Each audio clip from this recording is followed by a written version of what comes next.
Hey everyone, and welcome to the stream. It's me, ShellshockPrime, and I'm back again. We got a lot going on. Tonight is going to be the reveal of the Game P game 4x-Alphabet Challenge. And the games that are in contention right now are Penny Punching Princess, Portal 2, Phoenix Wright Ace Attorney, and the original Phantasy Star. One of those is going to be the one that wins. Which one will it be? We'll find out in a minute. First, here is the schedule for the entire week. So you can see right here, tonight and tomorrow I am going to be playing the Game P game for the Alphabet Challenge. That's going to be the plan. Wednesday I'm going to do the first Pick Your Poison stream. So that will happen on Wednesday at 8 o'clock Eastern. And Thursday I will continue on with A Link to the Past, which will be like the continuation where I will actually go through the rest of the palaces. I've done one of the Dark World palaces. I'm going to do the rest of them as much as I can on Thursday. And hopefully maybe I might beat the game. But if not, then at least I've done most of the dungeons then. Alright, so, and also for anybody that hasn't taken my survey yet that's here that would like to take it, here it is. I have it up until March 1st. So be sure to go ahead and take it if you haven't yet. And if you have, well, I do appreciate you guys doing it. Alright, so that said, it's time to get ready to announce the winner in just a minute. Hope everybody that's in chat's doing very well tonight. Hope you guys are doing well in general. Hope you guys had a great weekend, because I know for a fact that I'm definitely excited for all this. What will it be? What will be the Game P game? Well, it's time to find out, guys. We're about to do it right now.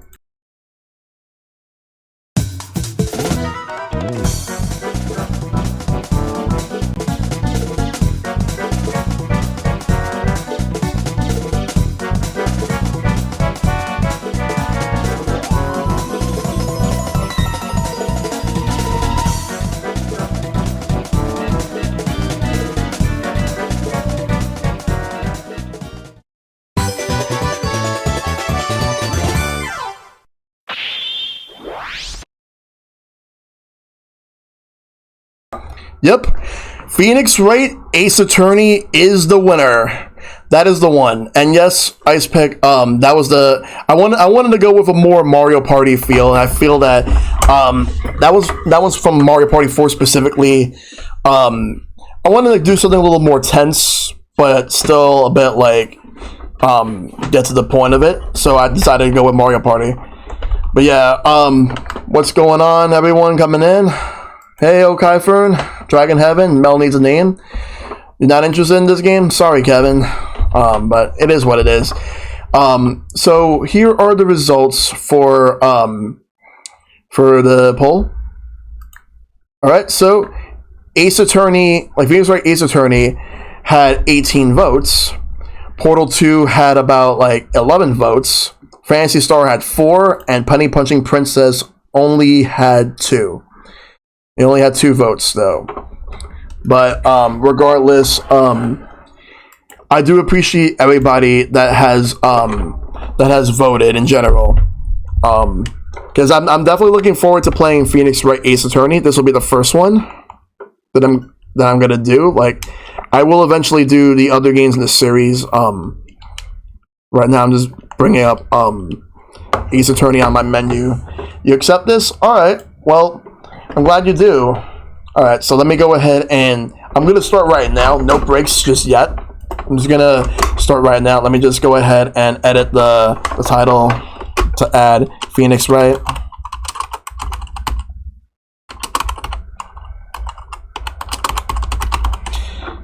Yep, because Phoenix Wright Ace Attorney is the game. I will eventually do the second and the third games. Yeah, I'm gonna bounce, but I'll try to be back on Wednesday. Alright, no problem. Take care, Ice Pick. But yeah, as far as the game goes, let's actually start it right now. So I have it up right here. Alright, thanks, dude. I'm gonna do my best. So it's time for some Phoenix Wright and my body's ready for this, so let's go ahead and do that. I just posted on Twitter a little while ago to let people know that this is the game that won. I've never completely finished this game, but I'm going to start over from the beginning. And it's been like years since I even started this, but here we are now. So let's start the game. Yeah, because this is the first time I'm actually using the save.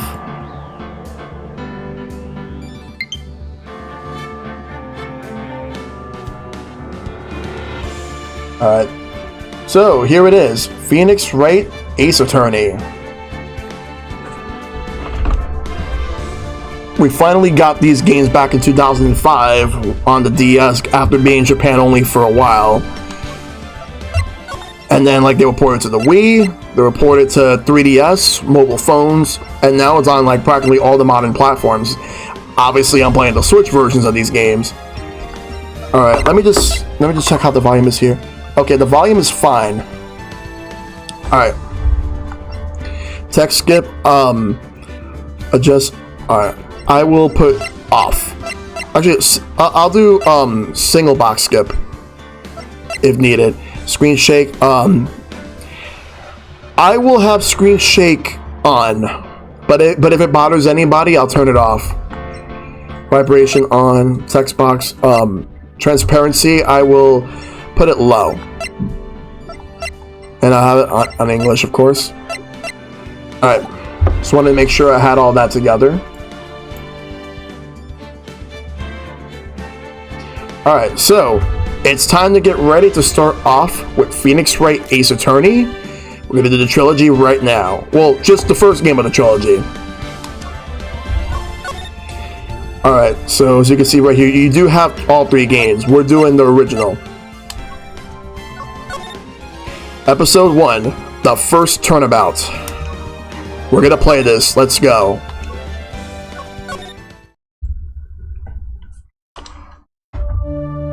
Alright, there's some blood. Gasp, gasp.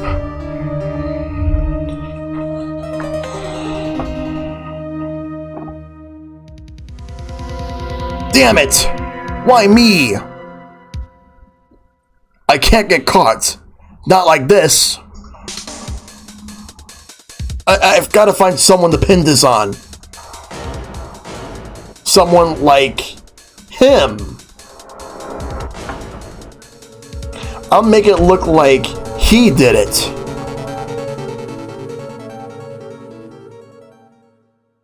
August 3rd, 9:47 a.m. District Court, Defendant Lobby Number 2.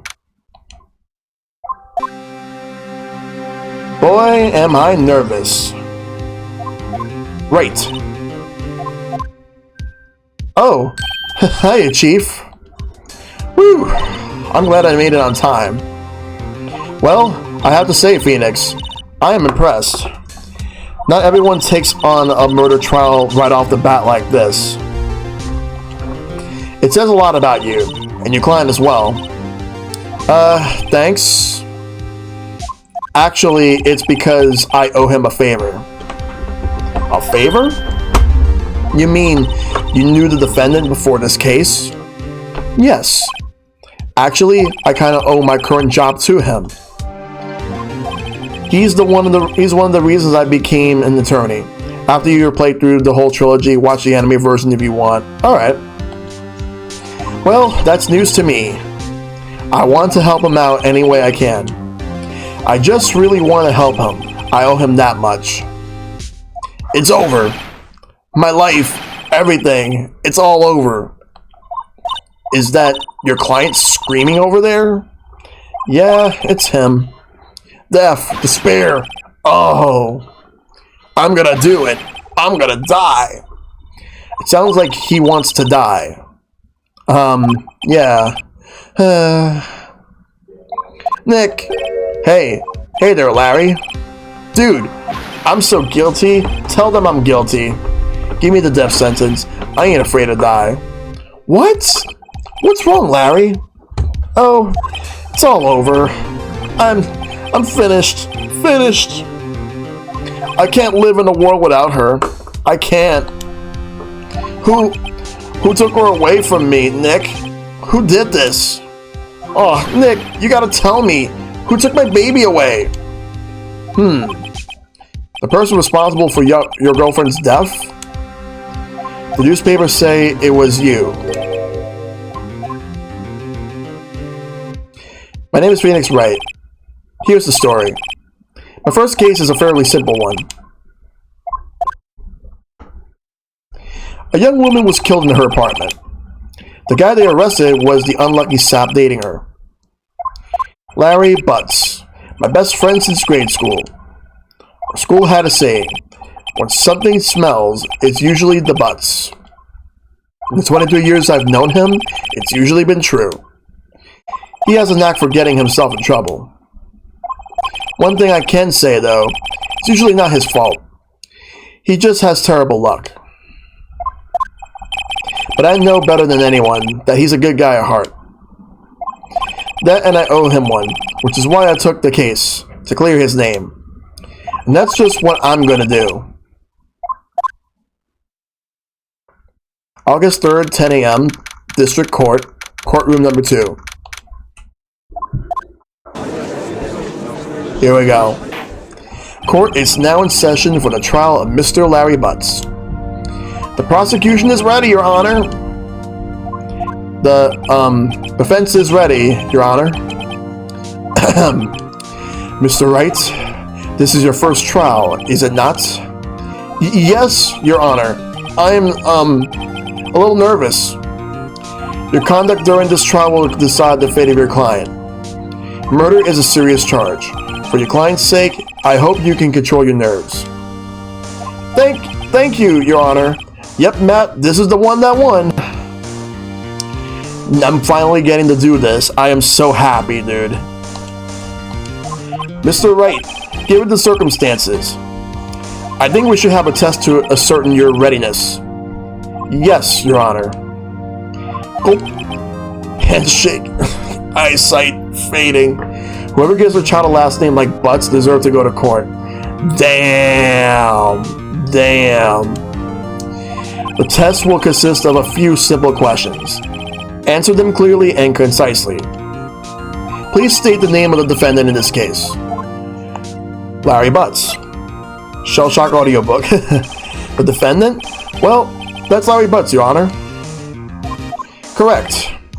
Just keep your wits about you and you'll do fine. Next question. This is a murder trial. Tell me what's the victim's name? Whew, I know this one. Glad I read the case report to cover so many times. It's... wait. Uh-oh.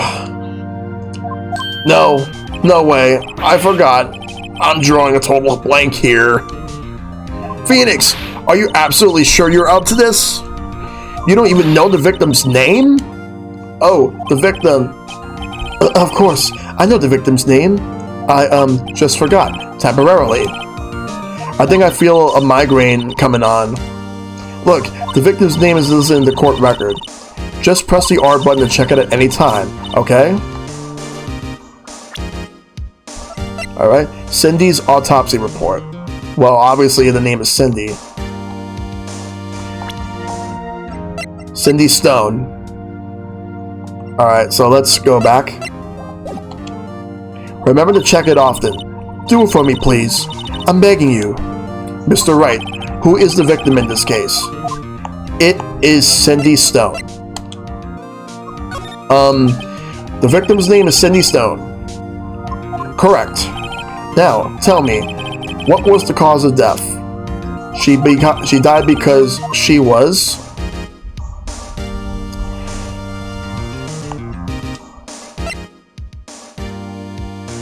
I think she was hit with a blunt object. She was struck once by a blunt object. Correct. You've answered all my questions. I see no reason why we shouldn't proceed. You seem much more relaxed, Mr. Wright. Good for you. Thank you, Your Honor. Because I don't feel relaxed, that's for sure. Well then, first, a question for prosecution. Mr. Payne. Yes, Your Honor? As Mr. Wright just told us, the victim was struck with a blunt object. Would you explain to the court just what that object was? The murder weapon was this statue of the Thinker. She was bleeding from the head, so yeah, hit by a blunt object. Yep. It was found lying on the floor, next to the victim. I see. The court accepts it into evidence. So as you can see, the statue is the evidence. It's added to the court record. Right. Be sure to pay attention to any evidence added during the trial. That evidence is the only ammunition you have in court. Use the R button to check the court record frequently. Mr. Payne, the prosecution may call its first witness. The prosecution calls the defendant, Mr. Butts, to the stand. Chief, what do I do now? Pay attention. You don't want to miss any information that might help your client's case. You'll get your chance to respond to the prosecution later, so be ready. Let's just hope he doesn't say anything unfortunate. Uh-oh. Larry gets excited easily. This could be bad. And believe me, things could be really bad.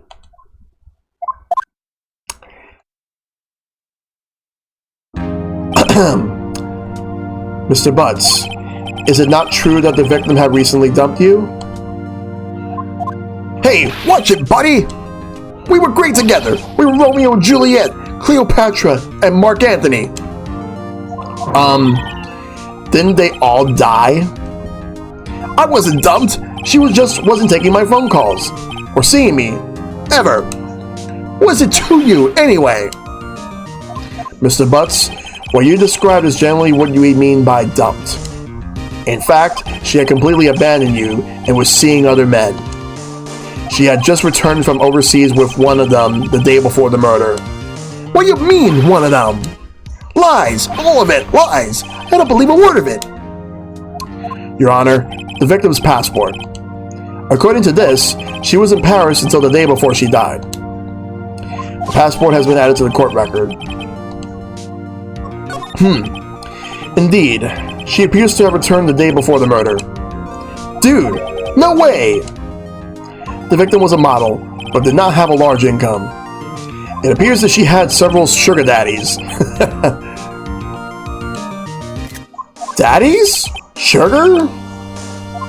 Yes, older men who gave her money and gifts. She took their money and used it to support her lifestyle. Dude! We can clearly see what kind of woman this Miss Stone was. Tell me, Mr. Butts, what do you think of her now? Right. I don't think you want him to answer that question. Yeah, Larry has a way of running his mouth in all the wrong directions. Should I stop him from answering? My client had no idea the victim was seeing other men. That question is irrelevant to this case. Oof. Dude, Nick, what do you mean irrelevant? That cheating she-dog? I'm gonna die. I'm just gonna drop dead. Yeah, and when I meet her in the afterlife, I'm gonna get to the bottom of this. No, you won't. Let's continue with the trial, shall we? I believe the accused's motive is clear to everyone. Yes, quite. Oh boy, this is so not looking good. Next question. You went to the victim's apartment on the day of the murder, did you not? Well, did you or did you not? Well, maybe I did, and maybe I didn't. Uh-oh, he went. What do I do? Alright, let's see. So what I'm thinking of doing is, I'm thinking of just stopping him from answering.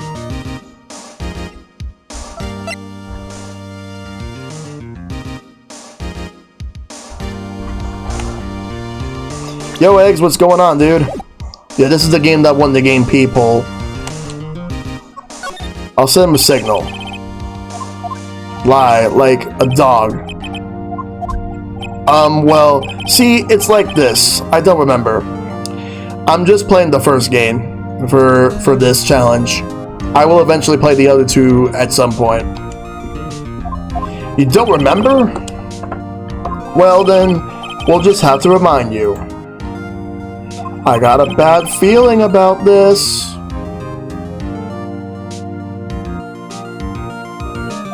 We have a witness that can prove he did go to the victim's apartment that day. Well, that simplifies matters. Who is your witness? The man who found the victim's body. Just before making the gruesome discovery, he saw the defendant fleeing the scene of the crime.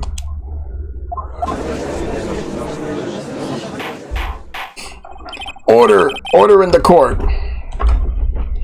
Mr. Payne, the prosecution may call its witness. Yes, Your Honor. This is bad. On the day of the murder, my witness was selling newspapers at the victim's building. Please bring Mr. Frank Shawit to the stand. Frank Shawit.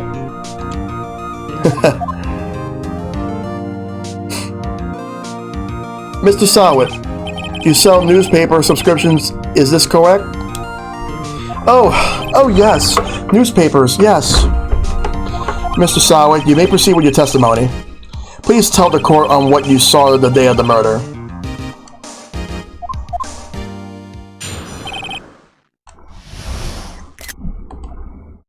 I was going to go door to door. I was going door to door selling subscriptions when I saw a man fleeing an apartment. I thought he must be in a hurry because he left the door half open behind him. Thinking it strange, I looked inside the apartment. Then I saw her lying there, a woman, not moving, dead. I quailed in fright and found myself unable to go inside. I thought to call the police immediately. However, the phone in her apartment wasn't working. I went to a nearby park and found a public phone. I remember the time exactly. It was 1 p.m. The man who ran was, without a doubt, the defendant sitting right over there.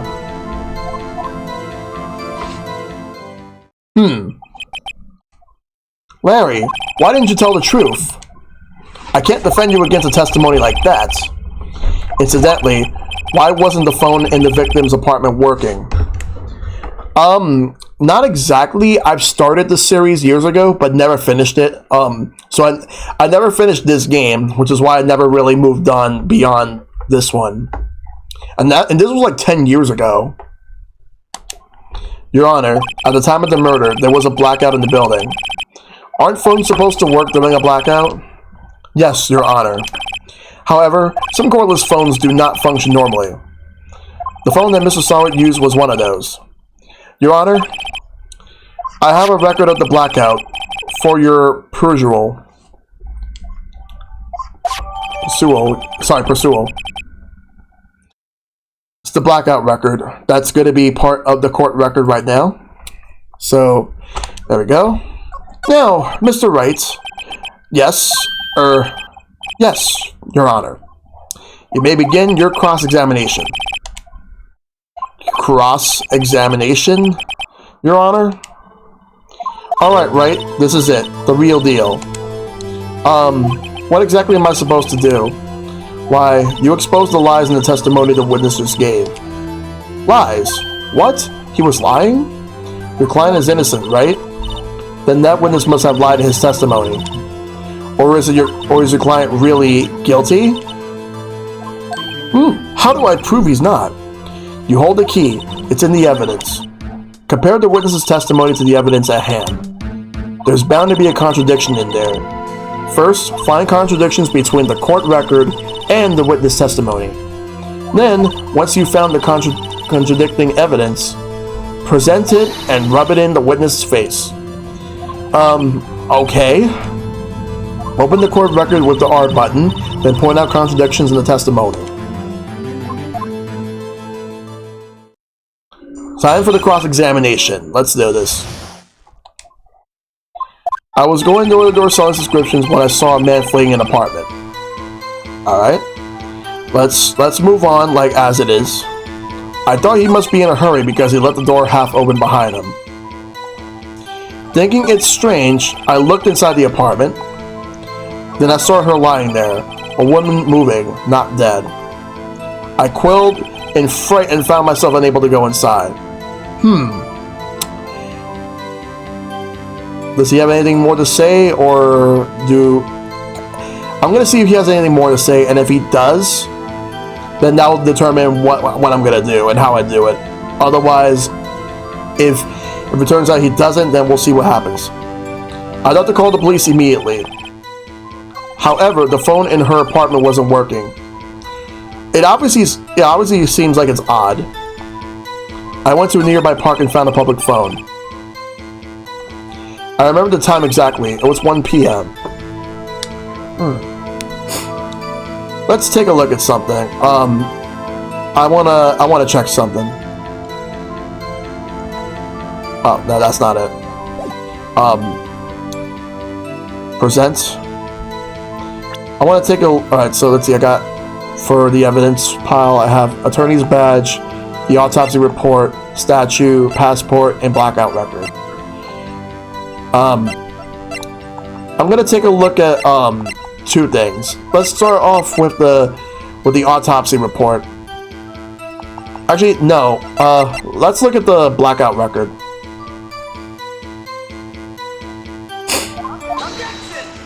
This evidence clearly reveals the contradiction in that statement, Your Honor. How exactly are that evidence and the statement just now related? They aren't. Are they? Oh, crap, I messed up. Not at all. Mr. Wright, please think of the facts over before making accusations. I don't think that won me any points with the judge. Yeah, I messed up. I think maybe I should have went with the, let's just look at the court record. Maybe I should have went with the autopsy report. Alright, let's try this again. The man who ran was without a doubt the defendant sitting right over there. Alright. So, let's present. Alright. Well, actually, let me go back.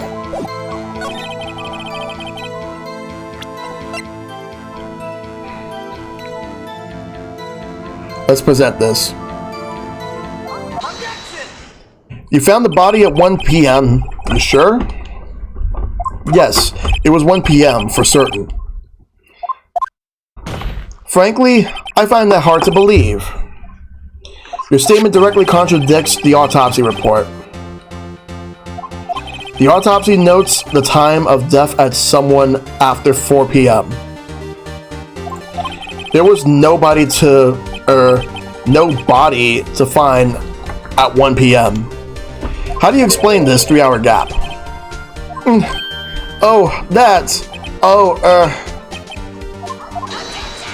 This is trivial. The witness merely forgot the time.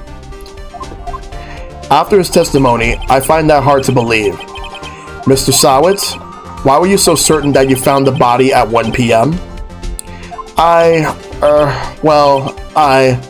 Gee, that's a really good question. Great job, Wright? Way to put him on the spot. That's all you have to do. Point out contradictions. Lies always beget more lies. See through one, and their whole story falls apart. Wait, I remember now. Would you care to give your testimony again? Alright. You see, when I found the body, I heard the time. There was a voice saying the time. It was probably coming from the television. Oh, but it was 3 hours off, wasn't it? I guess the victim may have been watching a video of a taped program. That's why I thought it was 1 p.m. Terribly sorry about the misunderstanding. That's definitely bullshit right there. I see. You heard a voice saying on the tape the time on the tape program. Mr. Wright, you may cross-examine that witness. Right. You know what to do. I got this one. Alright.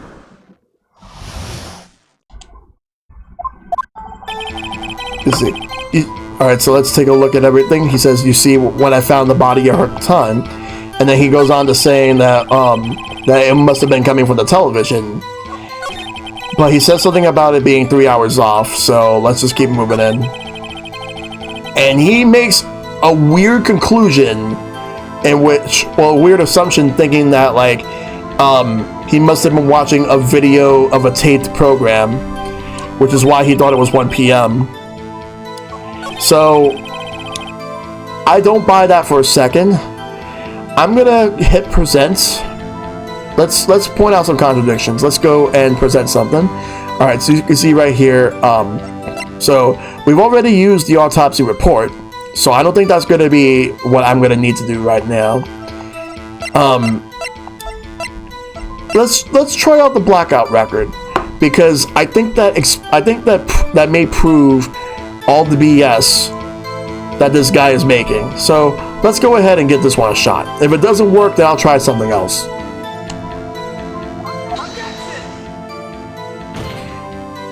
Oh, it does? I don't see anything contradictory. Oh, damn it. Damn it. Okay, so that was not it. Maybe it might, you know what it might be? Maybe I messed up on that. Let me at least like go back.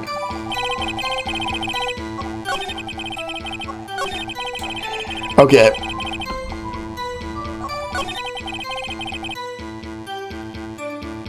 Alright. Let's try again over here on this one. Maybe it might work this time. Okay. Hold it right there. The prosecution has said there was a blackout at the time of the discovery, and this record proves it. Yeah, he's nervous. You couldn't have heard a television or a video.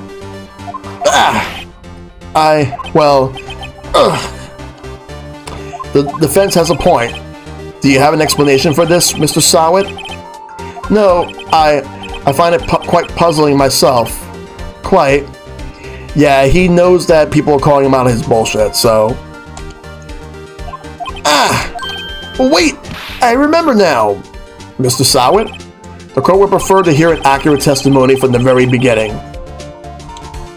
These constant corrections are harming your credibility. That, and you seem rather distraught.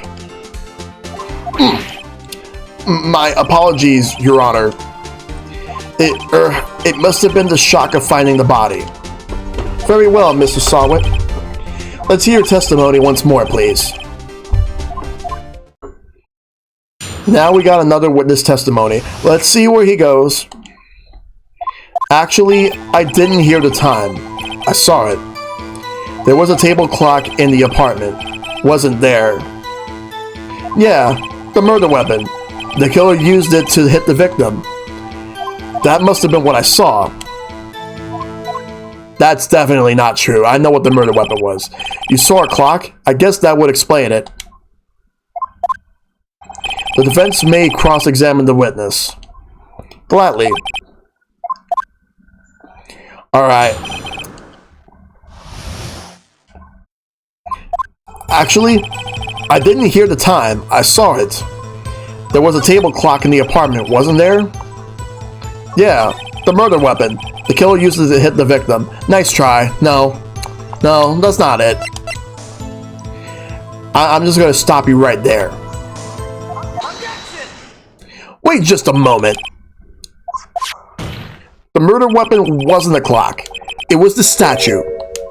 Now, how is this supposed to be a clock? What? You're with your objections and your evidence. Just who you think you are? Just answer the question, Mr. Sawit. Hey, I saw it there, okay? That's a clock. Your Honor, if I may? Yes, Mr. Payne? As the witness stated, this statue is indeed a clock. The neck is a switch, you just tilt it, and it says the time out loud. As it doesn't look like a clock, I submitted it as a statue. My apologies. I see.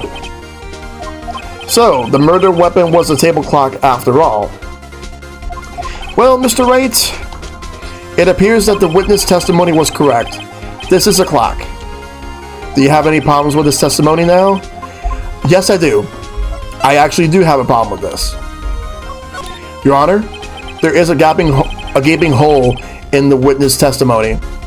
The only way he could have known the weapon was a clock is to hold it in his hand.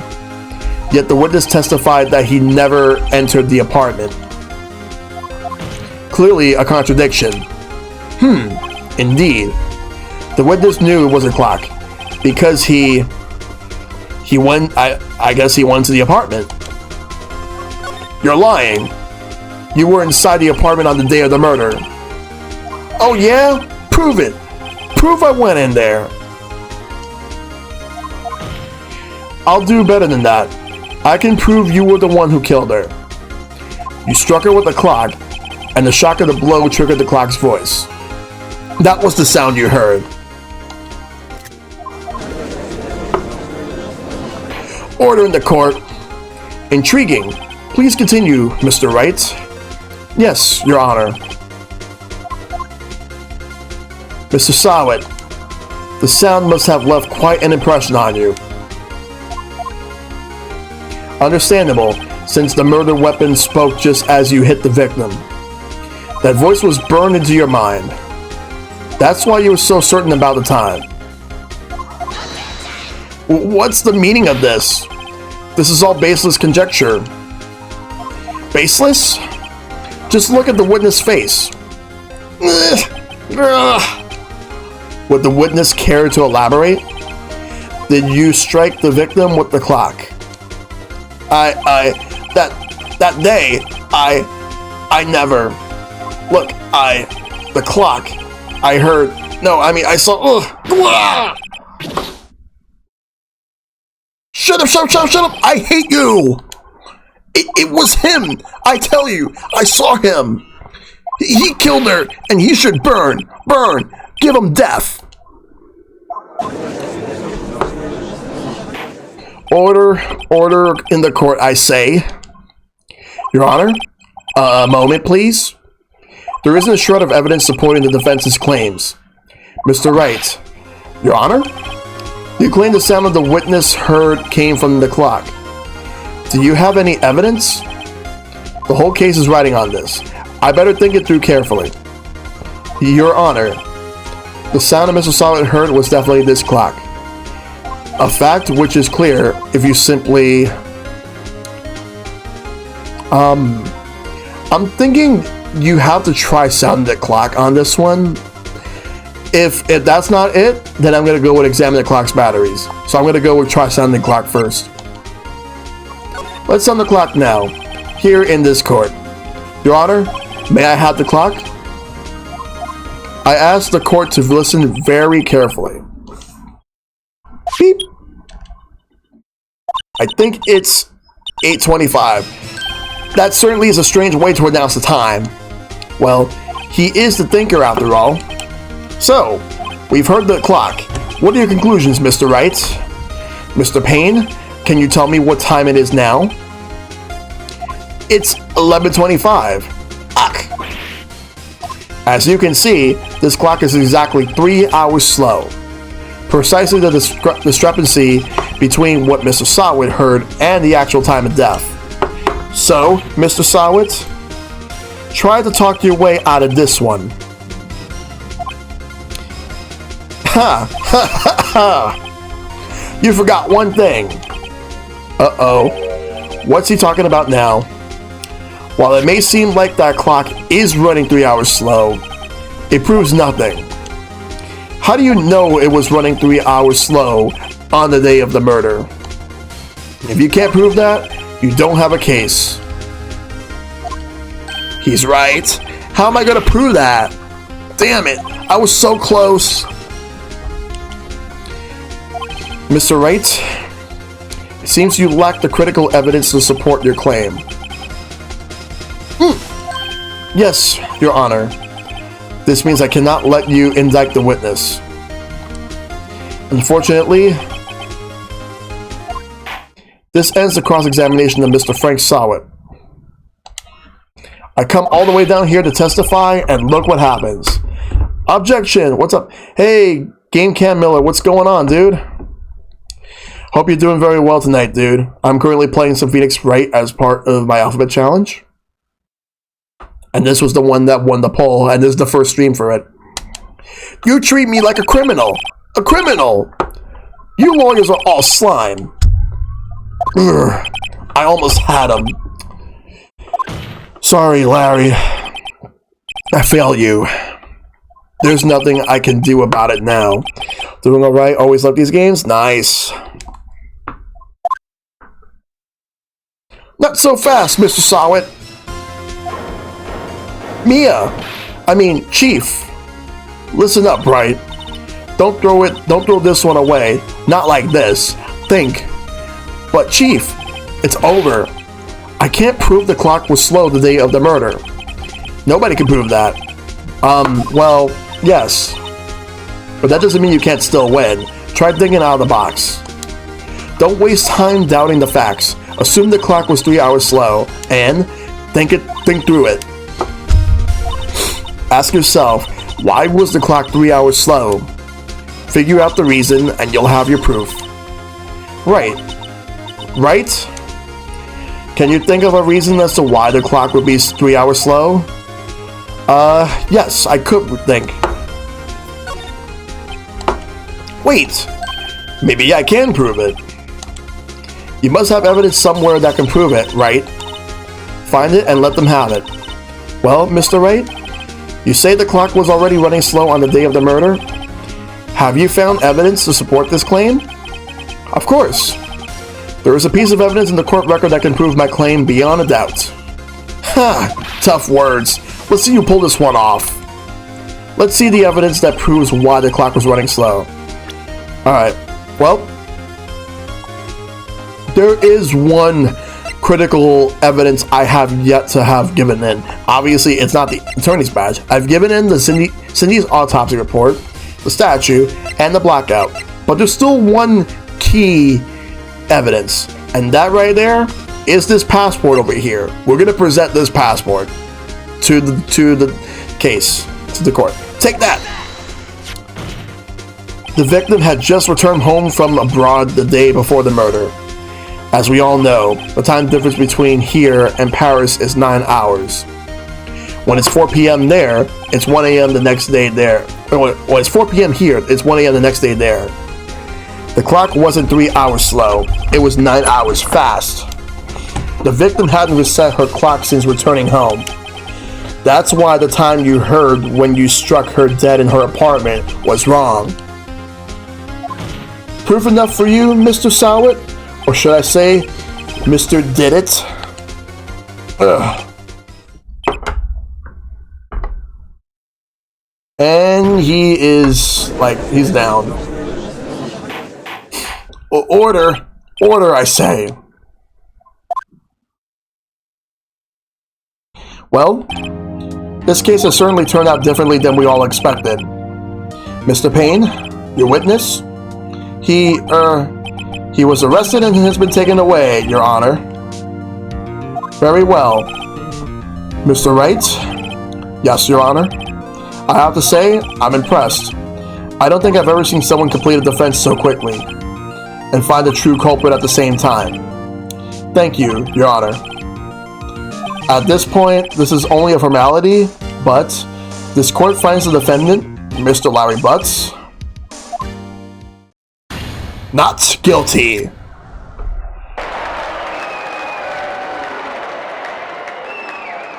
And there we go. And with that, this court is adjourned. It turns out that Frank Sawit was a common burglar. He posed as a newspaper salesman to check and see when people were out of the house. That day, when Larry went to her apartment, the victim wasn't home. After he left, Mr. Sawit let himself in to do his dirty work. While he was searching her place, the victim returned. Flustered, Mr. Sawit grabbed the nearest blunt object he could find.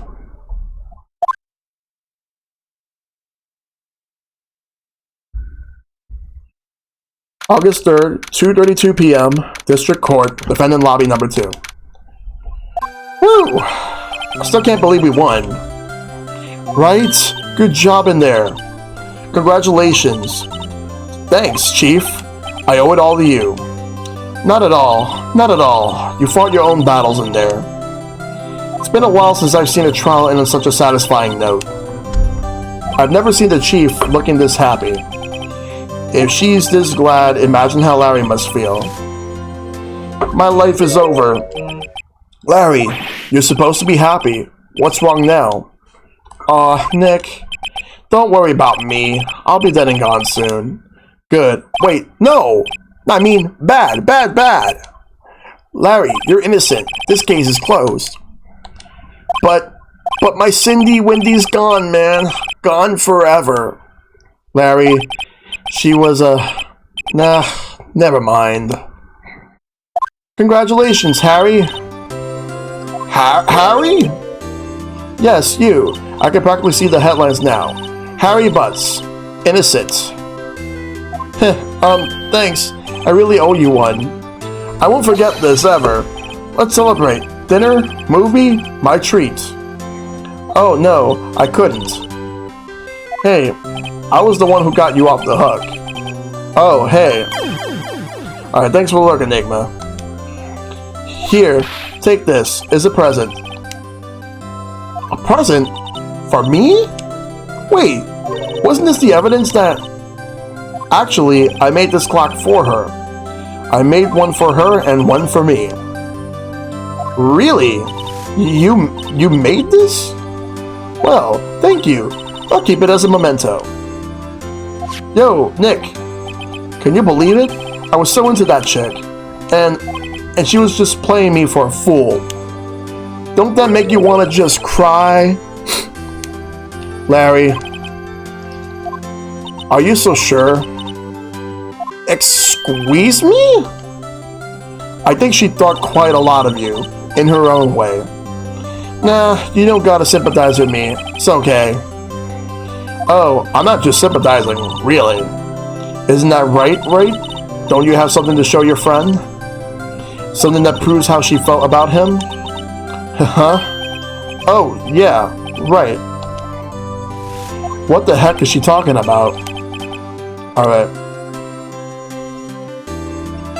I'll just give him the statue. Poor Larry, indeed. check this out, Larry. Proof positive you weren't just some chump to her. Huh? What about that clock? This is the clock you made for her, Larry. And she took it with her when she traveled. Whatever. She probably just needed a clock. That's all. You think so? It's a pretty heavy clock to take traveling. Well, make of it what you will. Hey, Nick. I'm glad I asked you to be my lawyer. Really, I am. Thanks. Hope that made him feel a little better. Right? I hope you see the importance of evidence now. Also, hopefully you realize that things change depending on how you look at them. People, too. We never really know if our clients are guilty or innocent. All we can do is believe in them. And in order to believe in them, you have to believe in yourself. Right? Listen, learn, grow strong. Never let go of what you believe in. Never. Well, I think our work is done. I think our work here is done. Shall we be off? Yeah, I guess so. Say, how about dinner? On me. We'll drink a toast to innocent butts. Yeah. Oh, speaking of Harry, you were saying part of why you became a lawyer was because of him. Yeah. Part, at least. You'll have to tell me more about it sometime. Maybe over drinks? And so, my first trial came to a close. Larry slapped me on the back and said, "Gee, Nick, it's good to have friends. But I'm pretty sure he's not going to pay us unless you count the clock he gave Mia." I didn't know it then, but that clock was soon going to be at the center of another incident. Oh man. And my promise to tell the chief about me and Larry would be one promise that I wouldn't be able to keep. And that's the end of the first case. We still got more to go. A brand new episode has been added.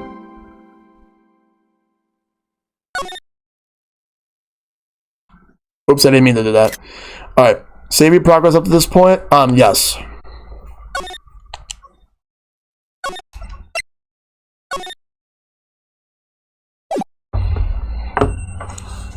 Bring. Alright, here we go. Beep. Hello? This is Maya. Hey, Maya, it's me. Mia! What's up? You haven't called in a while. Sorry, I've been so busy. How have you been? Well, lonely. And it's all your fault. Nah, I'm just teasing. I've been great. I'm finally getting used to having my own place. That's good to hear. Actually, I'm calling because I have a favor to ask. I know. You want me to hold evidence for you. Sharp as always. There's a lot of buzz about the upcoming trial. I just don't feel safe keeping the evidence here. I gotcha. So what is it this time? It's a clock. A clock? Yeah, it's made to look like a statue, that statue, the Thinker, and it tells you the time. I thought you might like it. You always like toys. Hey, I'm not a little girl anymore. Sis? Now, you know I'm only teasing. I probably should tell you the clock isn't talking right now. Huh? It's not working? I had to take the clockwork out. Sorry. Put some papers inside it instead. Papers? Isn't that the evidence then? Well, there's a possibility it might turn out that way. Yes. Can you come by the office tonight, say 9 o'clock, to pick it up? I'll be in a pre-trial meeting until then. Okay, sis, I expect dinner. Something good. Like burgers. I could really go for a good burger. Okay. We'll hit the usual joint. Alright, it's a deal. Okay, sis. See you soon. Yep, I'll be waiting, Maya. Conversation recorded. September 5th, 9:27 a.m.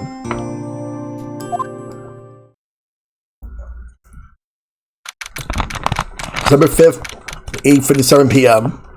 Fay & Co. Law Offices. Now, Miss Fay, I'll take what's mine, the papers. I'm sorry, but I can't give you what I don't have. Miss Fay, you're a poor liar. Why, I see it right over there. That must be the Thinker that swallowed those papers.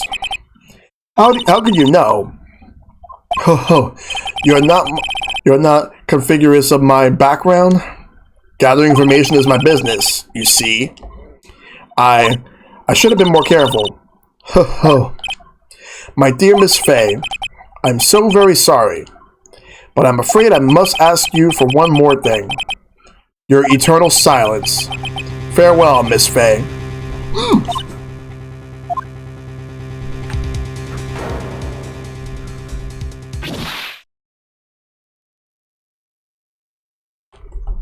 Oh boy. Red, white, blue.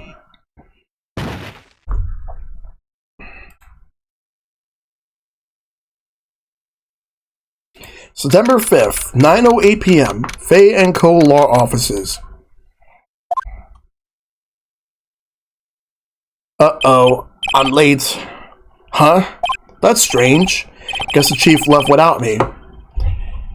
She said her sister was coming over, so we should all go out for dinner. What's that smell?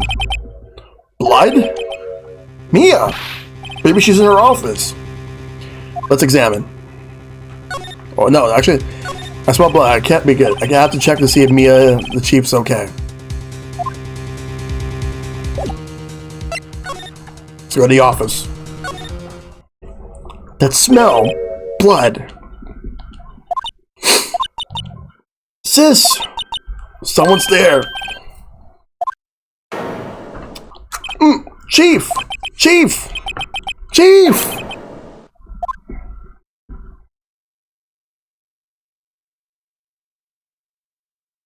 Who are you?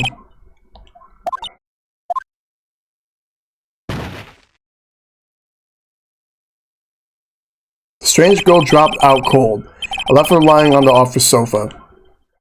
I went back to the chief where she lay under the window.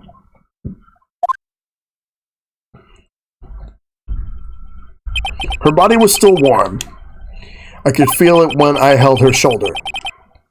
Then, all too quickly, it began to fade, until finally she was cold. Chief.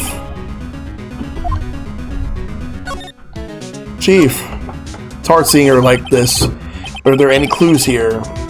She was struck on the head with a blunt object. She probably died instantly. The thinker, lying next to her, must have been the murder weapon. The thinker added to the court record. There are some glass shards near the chief's body. Must be pieces of the glass stand lying broken in the back of the room. Glass shards added to the court record. Nothing else that seems like a clue here. Piece of paper.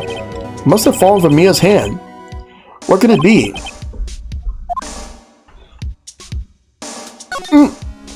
A word is written in blood on a scrap of paper. Maya? Did Mia write this? This piece of paper is a receipt from a department store, dated yesterday. Receipt added to the court record. Could you use that as evidence? I think that's enough snooping around for now. I better call the police and find out what that girl was doing here. Alright, thanks for the alert, Retro Rob. Hope you're doing well, dude. Okay, let's take a look around and see what to do. Okay. I think that what I should do is look around here.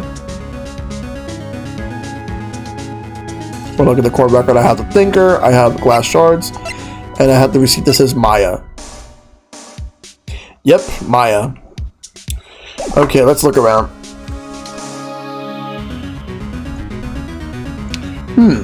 Let's take a look at this telephone over here. Yeah, it's a no spoiler run, but if I do need help, I'll ask anybody for help. Wait, I better call the police.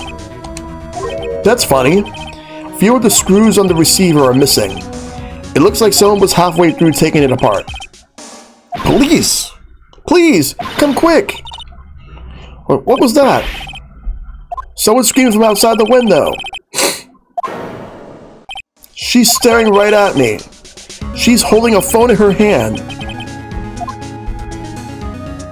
I'm glad I brought this on Switch thanks to the sale. Now you got this. Yeah, I got this through one of the sales. Alright.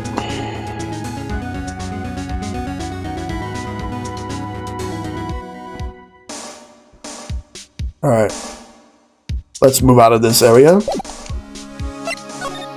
to the main office. You can figure out most of this out unless you're that stuck. Alright. That girl just now. Where'd she go? I put her right there on the sofa. Uh-oh. I hope she didn't run on me. Yeeps! Don't scare me like that. Excuse me, but who are you? It's okay. I work here. Maya? Maya Fey. Maya Fey? Maya? So Mia was writing this girl's name. Maybe I should show her the receipt. I never thought there'd be a use for evidence like this outside the courtroom. Let's present that. Before Mia died, she wrote a message with her own blood. She wrote it on the back of this receipt.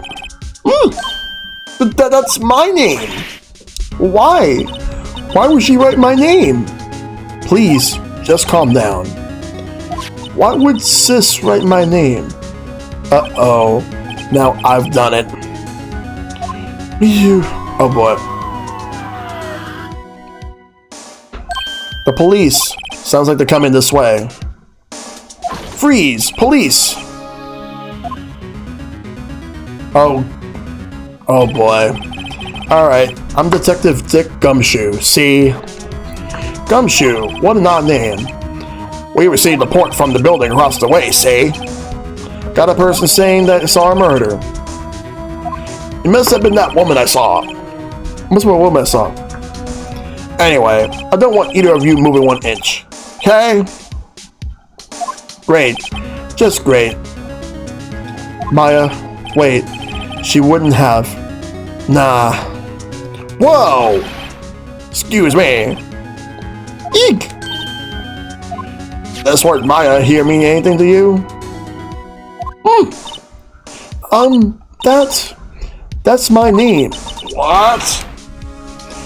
The victim drew this here note in her own blood, say, with her dying breath, she wrote down the killer's name. Killer gun? Case closed. You're coming down to the precinct, ma'am. What? Yeah, that's crazy. Mia's younger sister, Maya, was arrested on the spot. I was taken in for questioning and didn't get out until the next morning. My eyes were heavy, but I couldn't sleep. I sat around waiting for visiting hours to begin at the detention center. I had to talk to Maya as soon as possible.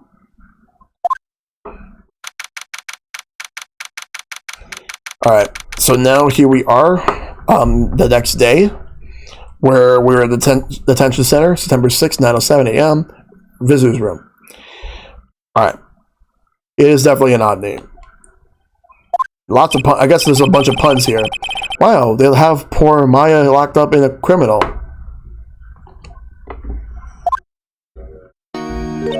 Hold on a second. Oh! It's you, the lawyer. Good morning. Good morning. She looks so tired. Are you going to be my attorney? Well, that's what I wanted to talk to you about. Of course I will. First things first, I better get her cheered up. Yeah, of course I will. Cheer up. Really? Whoa, did I say the wrong thing? She looks sadder now. What's wrong? You don't think I can do it? No, no one could. Who would believe me? Even you, when you found me in the office, you looked at me like I had done it.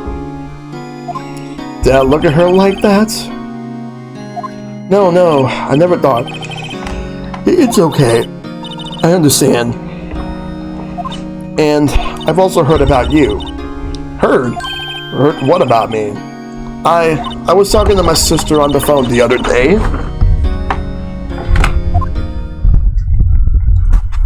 No, she ain't a criminal. Today was my junior partner's first time in court. Wow, really? How did that go? It was quite the scene. Honestly, I was on the edge the whole time. It's been a while. Huh, so he crashed and burned. He's a genius. One of those strike fear into the hearts of evil types. The only thing he's lacking is experience. Huh, sounds like it was fun. Well, I know who to go to if I ever get into trouble now. I don't know, Maya. I think you might want to wait. Give him 3 more years. That is, unless you want to be found guilty. That's what she said. I'm sorry. I didn't mean to insult you. No, it's okay. It's true, I guess. But at the same time, I can't just sit by and watch. When I think of the person who did this to Mia, Yo Man's got new emblem awards. Yes, I do. And there will be more at some point. I know. Let's see what I can do. Let's just talk. Alright, talk. Maya, there's something I've been wanting to ask you. Yes? What's with that outfit? Oh, this? This is what all acolytes wear. It's my uniform, you could say. Acolytes? Like people in religious training? What is it you do? Oh, it's nothing strange, really. I hope you're doing well, Skitty. Yeah, emblem awards, like my channel points. You can see, like in the bottom left of my chat. I have a bunch of rewards. The longer you spend in my chat and the more active you are in my streams, the more points you get. I'm a spirit medium in training. A spirit medium? I'm pretty sure that qualifies as strange. Okay, let's talk about the day of the crime. Could you tell me about the day of the murder? Yes, Let's see. That morning, I got a call from my sister. She wanted me to hold on to a piece of evidence for an upcoming trial. Evidence? Yes. That clock shaped like the Thinker. The one Larry made. How could that have been evidence in a case? Right. She said something about that. I remember. Do you want to hear it in her own voice? Her own voice? Yes. I'm pretty sure our conversation is on my cell phone. You recorded it? Yeah. I forgot how to delete those things. Okay, let's go to the cell phone.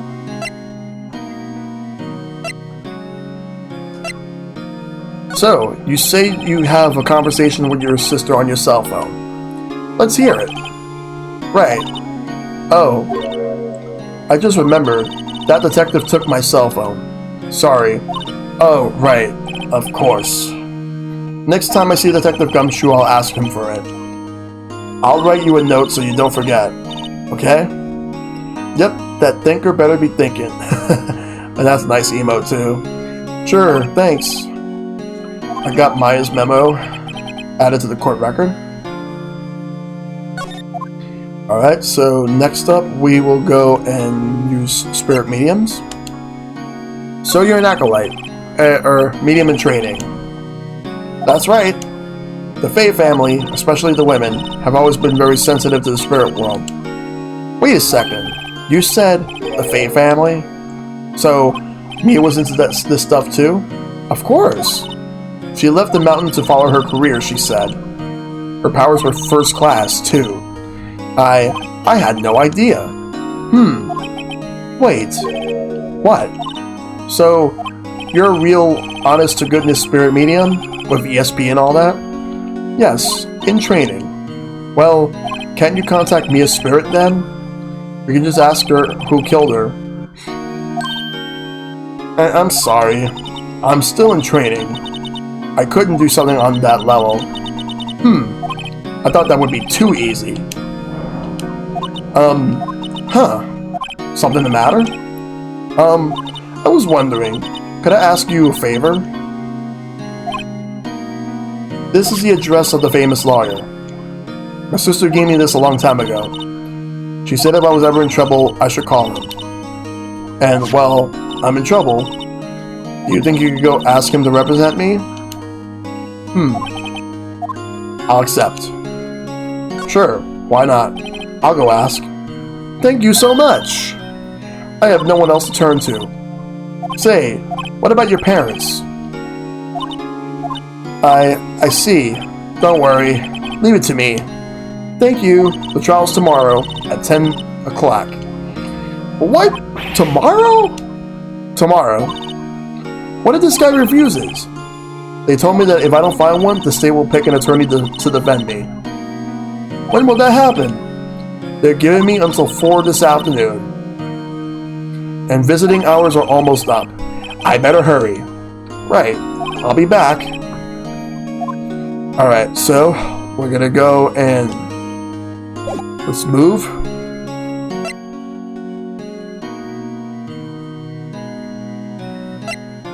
Actually, wait, one last thing. Could you tell me about the day of the murder?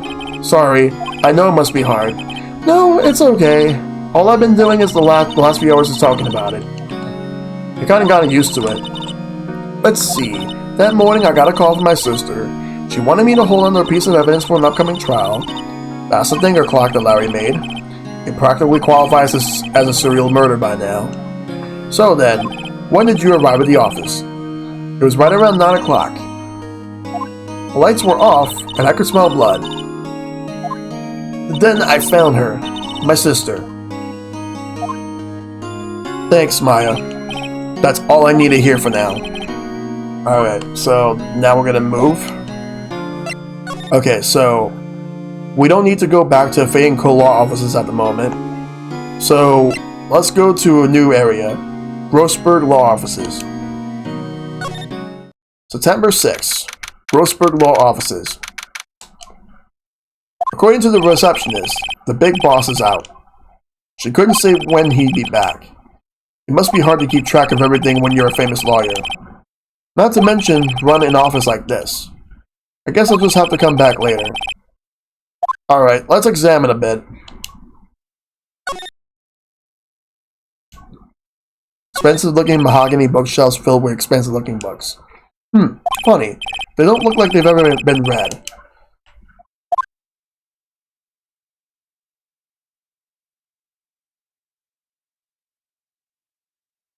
No clues here.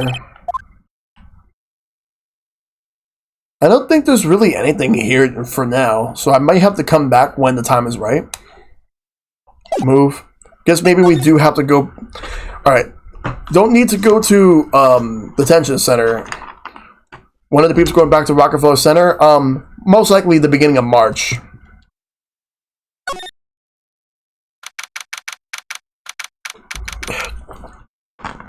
Alright, so, Faye & Co. law offices.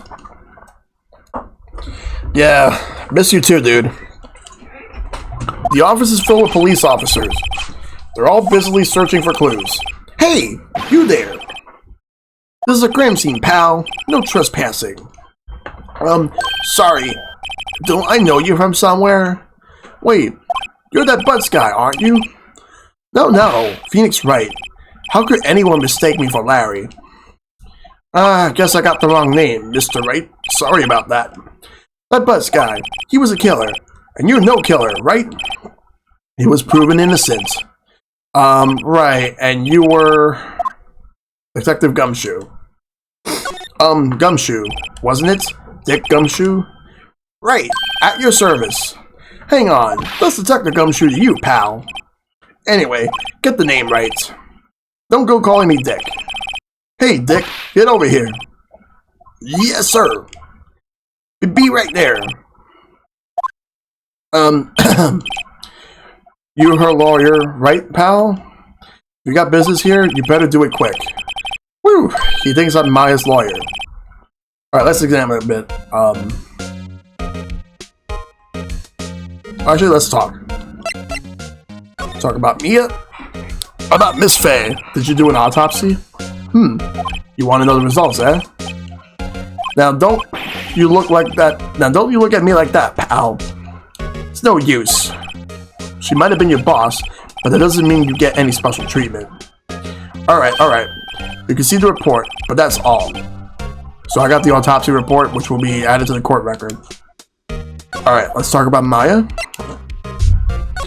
About Maya. Yeah, I'm looking forward to the trial.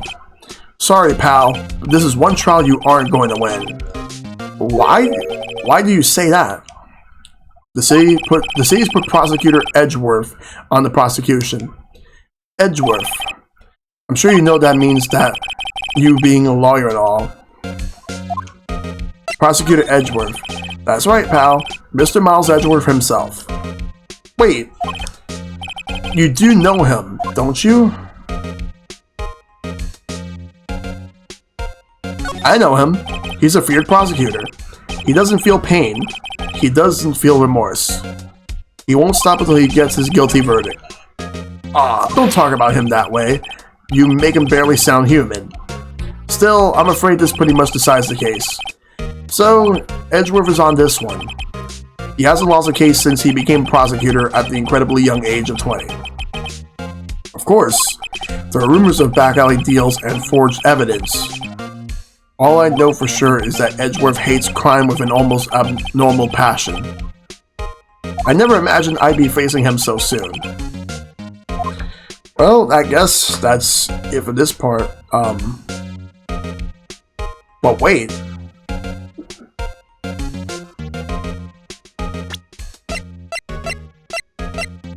Alright, let's just present this.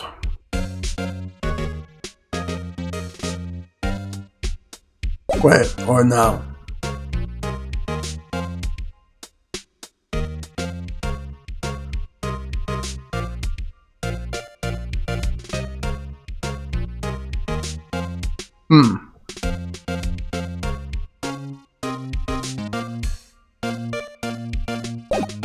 Alright, present. I'm supposed to present here.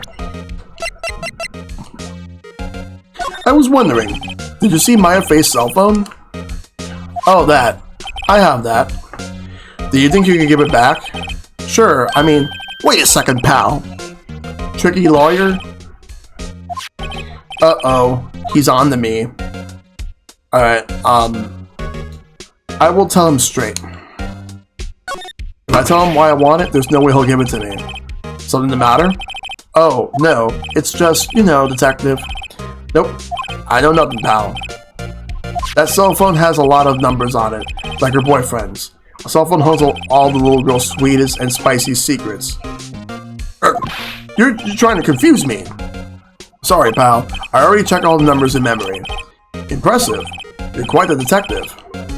Uh-huh. Oh, here. You can have the phone back. There weren't any suspicious calls in there at all, after all, since he didn't notice the recorded conversation. Maya's cell phone received from Detective Gumshoe. Check the court record to hear the recorded conversation. I guess I've asked all the questions I need to. You all done, pal? Yes, thank you. I'll be heading out now. Oh, wait. One more thing I wanted to mention to you. I don't suppose you're planning on talking to that witness. Anyway, you better not. No influencing the witness with your lawyery ways, pal. Come to think of it, I have completely forgot about her. The witness? Yeah, Miss April May. I'm sorry about this, but I can't tell you anything about her. Well, you just told me her name. Miss May, huh?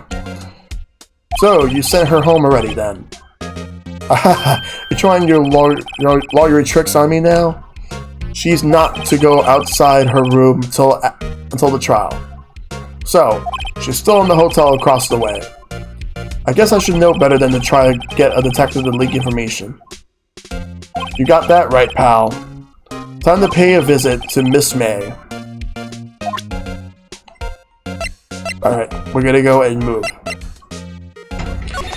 She is staying at the Gatewater Hotel, where we're gonna go over there. September 6th, Gatewater Hotel, room 303. There's a bottle of, I think it's either champagne or wine, whatever the case may be. But still, she's gonna have a drink there. But there's something inside. There's something inside the drawer there. You can see a screwdriver there. I think that might be evidence, but we'll see. Well, hello there, handsome. Hi? Smooth, right? Real smooth. You're the lawyer, aren't you? The detective told me. He said, don't say nothing to that lawyer, pal. Tee-hee. And with herself, thank Detective Gumshoe for making my job harder. Gee, this is all like something out of a movie. It's also exciting. I can hardly contain myself. Ooh, let me go freshen up so I can look the part of the beautiful eyewitness. I pity the lawyer that has to cross-examine this one. Let's examine. Let's go and check this thing out right here. There's a screwdriver stuck in this drawer. I wonder what's inside. Let's take a look. Hey! Hey! What are you doing? No touching. Oh, bad boy. You really shouldn't pry around in other people's rooms now. You wouldn't want to make me upset, would you? Upset? I thought she was going to explode for a second there. I wonder what could be inside that drawer. Alright, let's take a look at this. There's still more, Alright, let's talk. Alright, what you witnessed. Do you think you could tell me something? I need you to describe what you observed at the time of the incident. Ooh, observed, incident. You sound just like a lawyer in the movies. I like a man with a big vocabulary. Better not encourage her. You know that thing that happened the other day? The bad thing? What did you see when it happened? I don't suppose you could tell me about it? Pretty please? Let me see. Well, dream on. If you want to know, you'll just have to come to court tomorrow, Mr. Lawyer. Oh boy. Miss May. Could you just... Who exactly are you? Oh, Mr. Lawyer.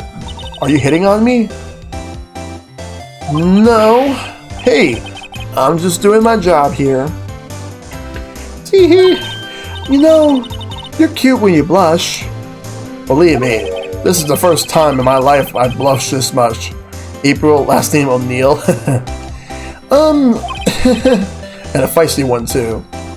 Right, can you just tell me what it is you do? Well, no. See, and you had your little hopes up, didn't you? Oh boy. Okay, this room.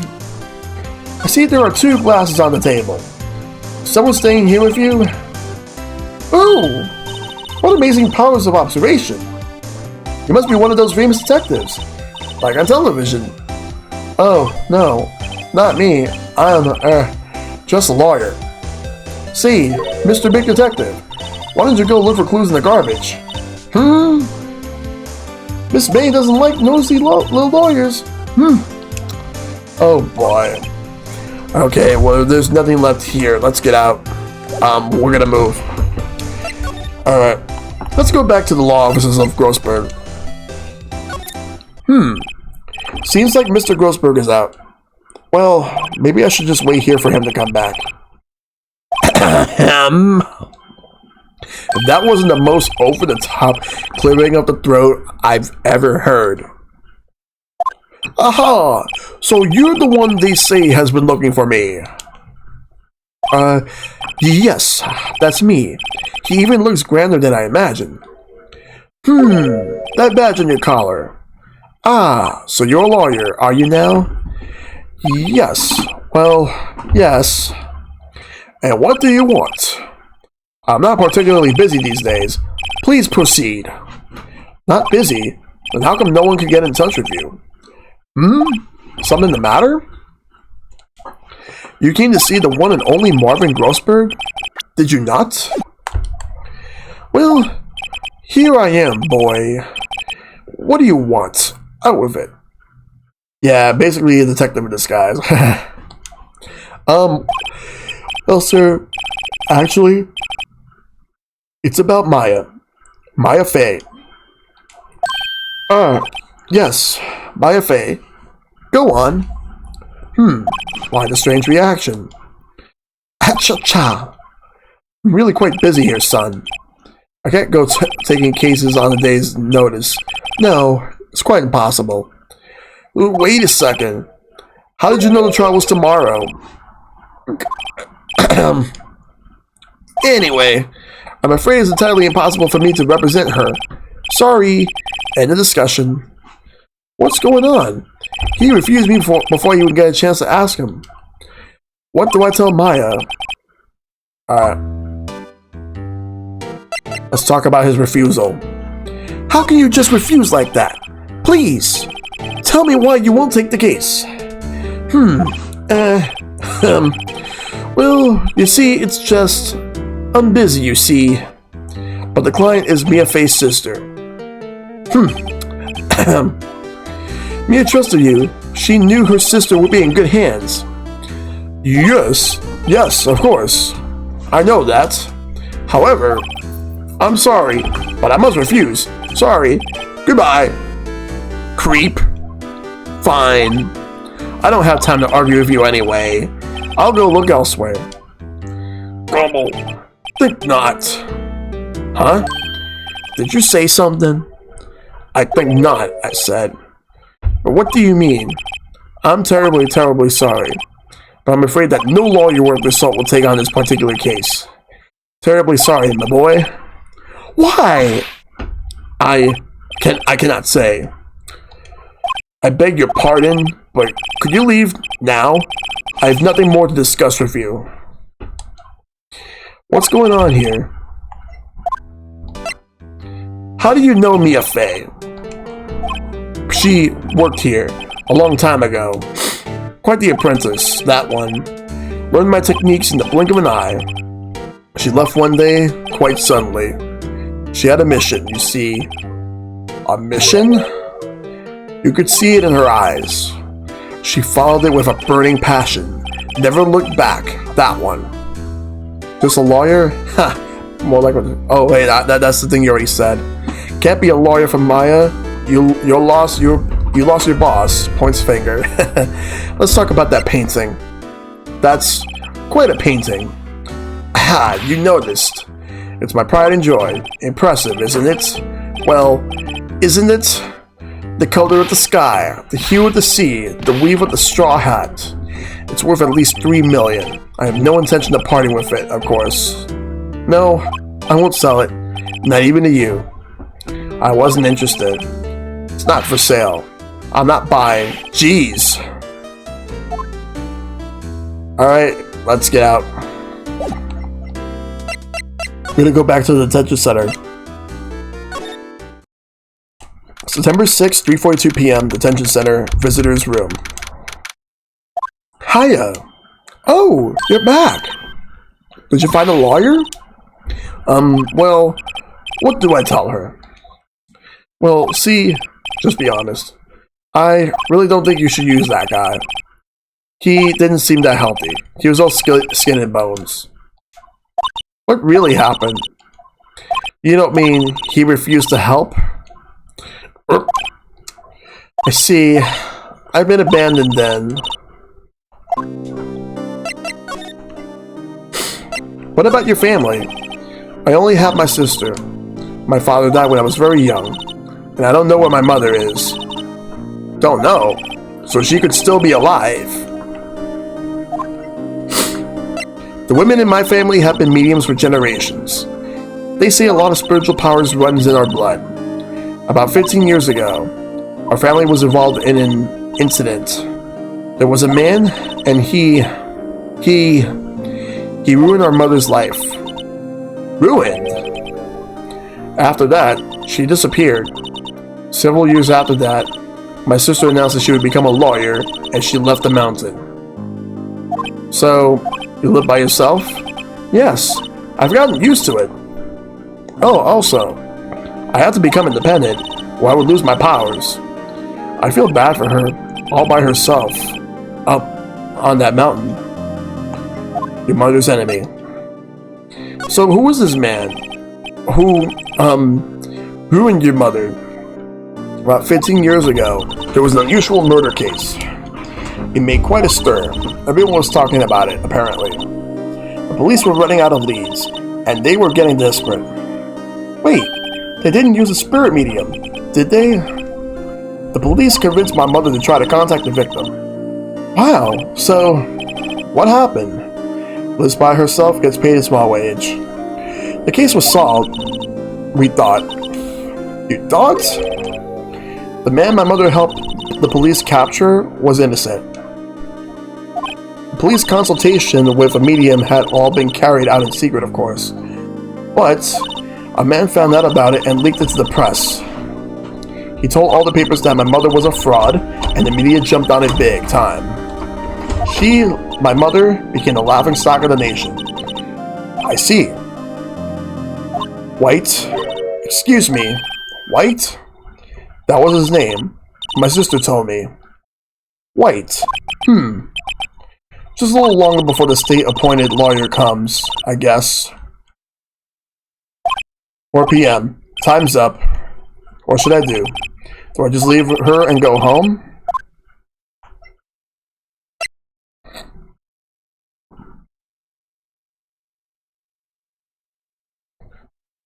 Let's go with defend Maya. I've made up my mind. I'm going to defend you whether you want me to or not. Why? Why? Well, someone else is the culprit. You aren't the culprit. Someone else is. How do you know? I have a hunch. Given the evidence, it would be easy to assume that Maya was the killer. But there's something about this whole thing that smells fishy. Obviously, they want you to defend Maya. Yeah. Thanks, Capcom. Yep.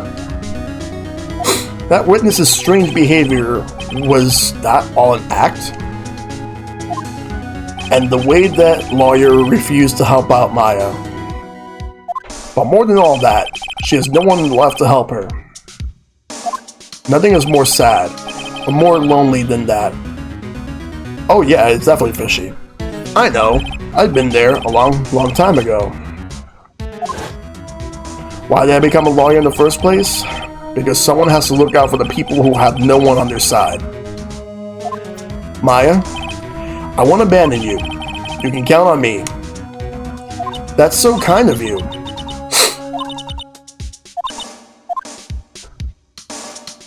Well, let's fight this one and get you out of here. Right. Thank you. Woo, she smiled at last. She looks like an entirely different person. One last question. You are innocent, right? Yes. And I trust you. So you trust me too, okay? It's a deal. So, what next? There's something that's been bugging me. Just what was inside the strange woman's drawer? It was when I tried to look into the drawer that she got all defensive. There has to be something in there.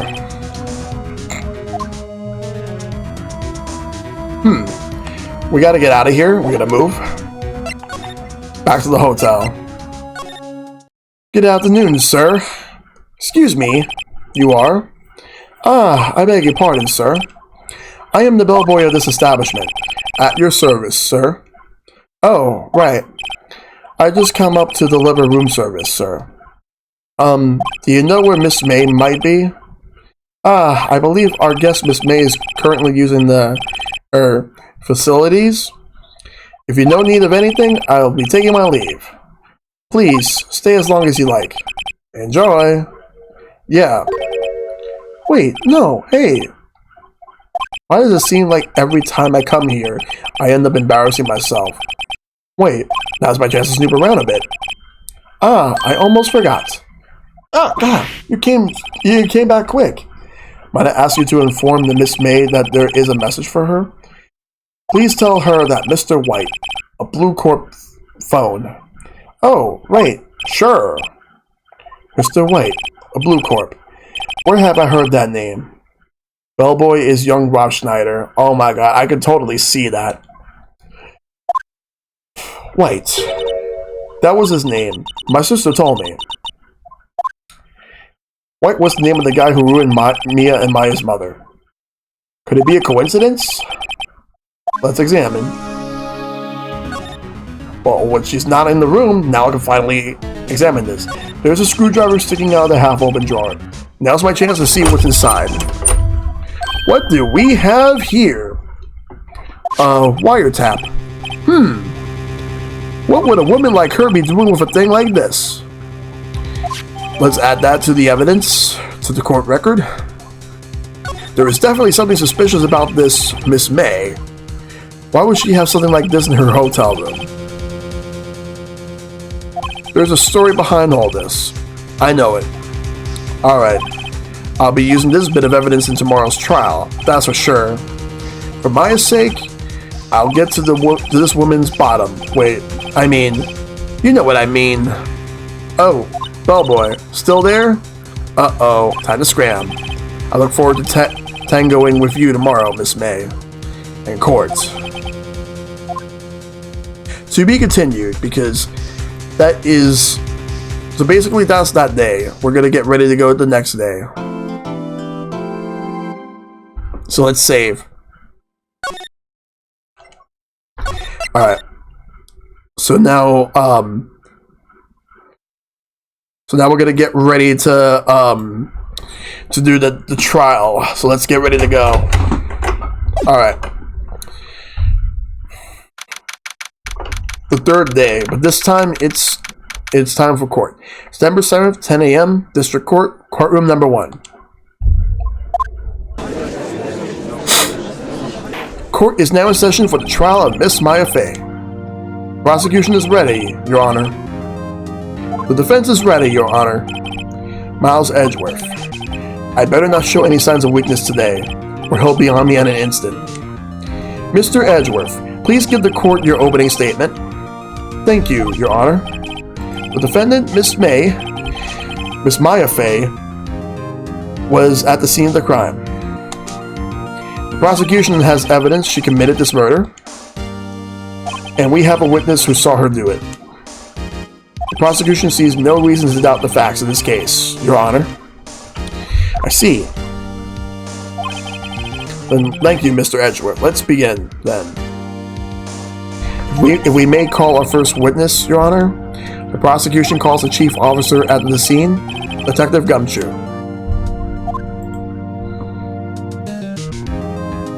Witness, please state your name and profession to the court. Sir? My name's Dick Gumshoe, sir. I'm the detective in charge of homicides down the precinct, sir. Detective Gumshoe. Please describe for us the details of this murder. Very well, sir. Let me use this floor map of the office to explain. The body was found by this window here. And the cause of death? Loss of blood due to being struck by a blunt object, sir. The murder weapon was a statue of the thinker found next to the body, sir. It was heavy enough to be a deadly weapon, even in a girl's hands, sir. The court accepts the statue as evidence. They're still calling it a statue. Floor plans added to the court record. Now, detective. Yes, sir.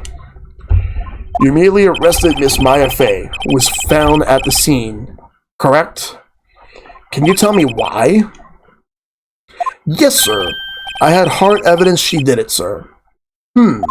Detective Gumshoe, please testify to the court about this hard evidence. Time for the witness testimony. Maya Fey's arrest. As soon as this phone call came in, I rushed to the scene. There were two people there already. The defendant, Miss Maya Fey, and the lawyer, Miss Phoenix Wright. I immediately arrested Miss Maya Fey. Why? Why? We had a witness account describing her. The witness saw Miss Maya Fey at the very moment of the murder. The very moment, you say? Very well, Mr. Wright, you may begin your cross-examination. Yes, Your Honor. Cross-examine what? I couldn't see a single contradiction in that testimony. Whoosh. Smack. Hey, Maya just threw something at me. What's this? When my sister couldn't find any contradictions in a witness testimony, she would bluff it and press the witness on every detail. The witness always slips up and says something wrong. It worked lots of times. I should have expected Maya would know some of her sister's tricks. Alright, let's give this a try. Something the matter? No, Your Honor. I'd like to begin my cross-examination. It's time for the cross-examination. Let's go. Okay, as soon as the phone came in, I rushed the scene. I don't think I need to cross-examine anything here. So I can press whenever I want and not present an evidence, so we'll see how everything goes. There were two people there already, the defendant, Miss Maya Fey, and the lawyer, Miss Phoenix Wright, according to his description. I immediately arrested Miss Maya Fey. Why? We had a witness account describing her. The witness saw Miss Maya Fey at the very moment of the murder.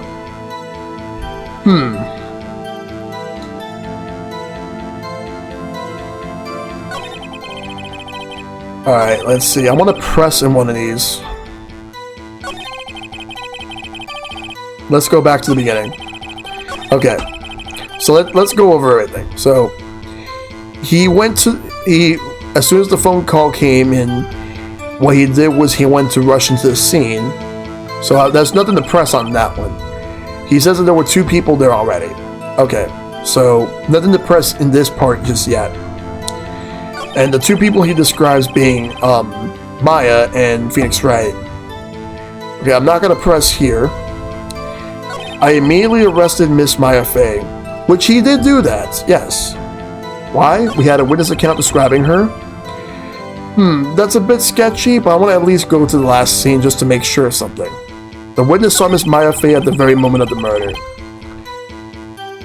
Right, I think I'm going to go back And maybe this is where I'm gonna press. I'm gonna see if this works. If it's not this one, it's the one after it. So let's try this one. Hold on just 1 second. Yeah? If I heard correctly, you said you arrested her because you had hard evidence she did it, correct? Huh? Did I say that? Me? I heard you say it. You did say it. You said it. Exactly what about this suspicious woman in pink's claim was hard evidence? What? Miss May isn't suspicious, and she sure isn't pink, pal.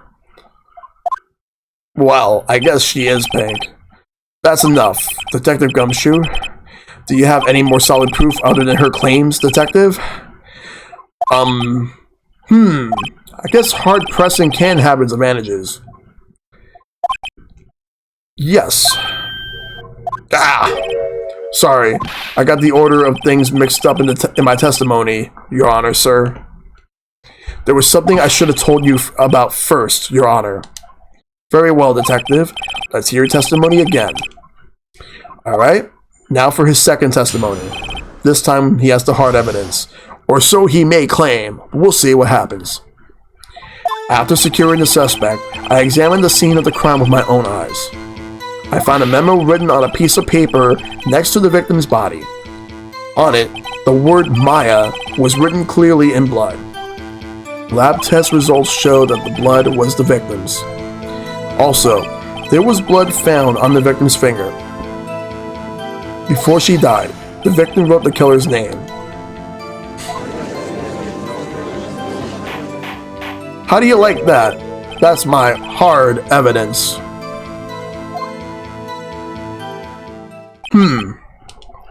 Before we begin the cross-examination, I have a question for you, Detective. Your Honor? Why didn't you testify about this vital piece of evidence the first time? I know. I'm real embarrassed that I forgot about it, Your Honor, sir. Try to be more careful. Very well. The defense may begin its cross-examination. Alright? Now let's cross-examine this. Alright. Okay, so after securing the suspect, he examined the scene of the crime with his own eyes. That's what he says here. Then he finds a memo written on a piece of paper next to the victim's body, which he finds it. On it, the word Maya was clearly written clearly in blood. Yes. Yeah, because that's really what happens there. Lab test results showed that the blood was the victim's. Yeah, Gumshoe, how hard was that evidence? Exactly. Also, there was blood found on the victim's finger. Before she died, the victim wrote the killer's name.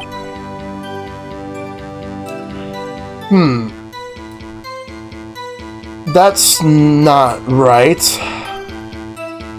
You can save during the trial? Alright, good. Okay, let's take a look at something right here. Do I have the autopsy report? Yes, I do. You know what? Let's present this and see what happens. Okay, good. Detective Gumshoe. There's one thing I want you to clarify for me here. You say that the victim, Maya Fey, wrote this note, that she was accusing the defendant.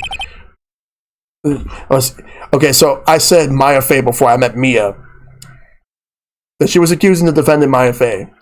That's really what you're saying? What? This isn't one of those lawyer tricks now, is it? Of course she wrote it. Who else could have? You have it backwards, Detective. Backwards?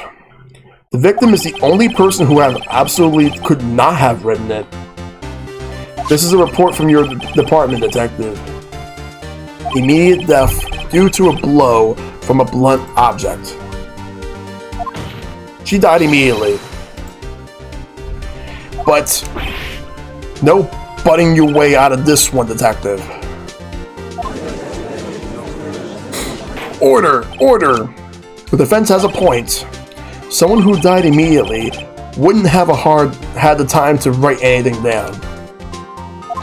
Mr. Wright, I beg your pardon, but when exactly did you obtain that autopsy report? When? Okay. Let's see. I'm gonna go with the day of the murder. I'm pretty sure it was the day of the murder. You're wrong there, pal. We didn't write an autopsy report till the day after. Oh, right. Prosecution's point being, the autopsy report is outdated, Your Honor. What? A second autopsy was performed yesterday at my request. Death was almost immediately due to a blow from a blunt object. But there is a possibility the victim lived for several minutes after the blow. I received these results this morning. No way! Your Honor, it's quite easy to imagine that the victim did have time to write Maya. That is all. I see. Damn you, Edgeworth. I should have known you'd have something up your sleeve. Why, Mr. Wright? You look shocked. Something you want to say?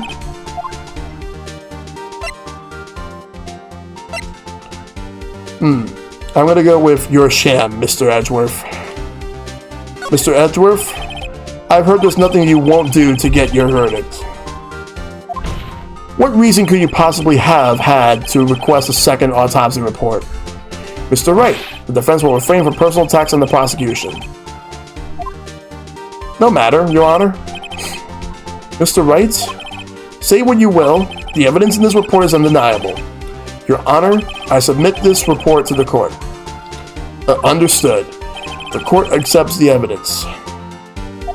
An updated autopsy report.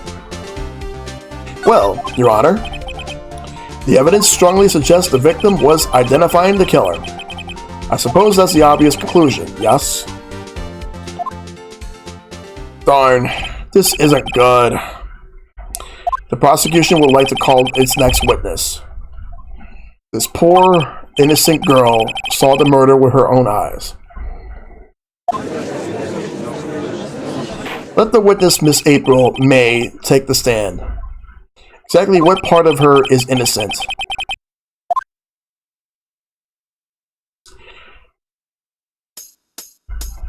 Witness, your name, please. April May, at your service. Wink. Order. An introduction should not require any reaction from the crowd. The witness will refrain from wanton winking. Yes, Your Honor. This is not good. She's already captured the heart of every man in this courtroom.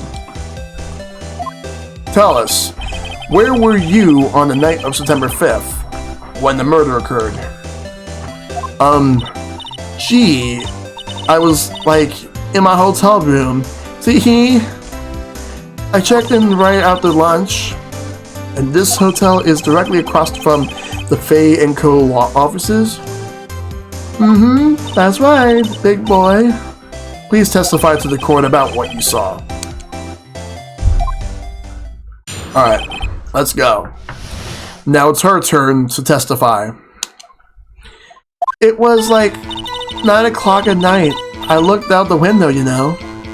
And then, I saw a woman with long hair being attacked. The one attacking her was the mousy girl sitting in the defendant's chair.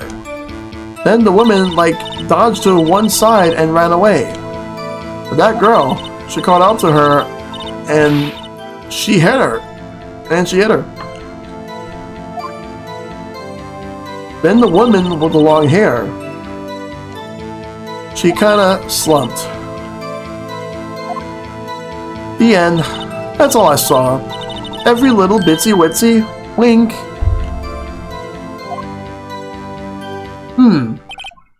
Well, Your Honor, I see. It is a remarkably solid testimony. I don't see a need to trouble the witness any. Well, wait, Your Honor. Yes, Mr. Wright? What about my cross-examination? I thought the witness' testimony just now was quite firm, didn't you? Mr. Wright, I understand you were Miss Mia Fey's understudy, were you not? You must know her techniques well. Her cowardly way of finding tiny faults in her perfectly good testimonies? Hey, how dare you! Well, Mr. Wright, will you cross-examine the witness? Yes, I'm doing it. I'll gladly proceed with the cross-examination. If only because I have a feeling Edgeworth doesn't want me to. She has to have some weakness. Very well, you may begin your cross-examination.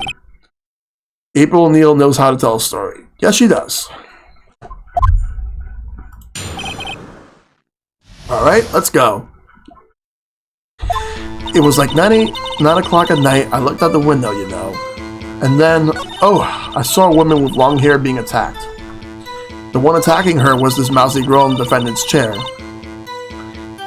I'm gonna press that. I don't believe that. How do you know she was the defendant? Huh? Well, you know. She had a girlish physique. Women know these things. Look, I just know, okay? There was only one person at the scene of the crime with a short, girlish figure. Testimony is bulletproof, Your Honor. He's right. But I'm gonna question the testimony. Hold on a minute. That testimony stinks. What? Miss May, I'm willing to bet that you're lying. Are you telling the truth? Did you really see the defendant? Oop. Mr. Wright, what's the meaning of this?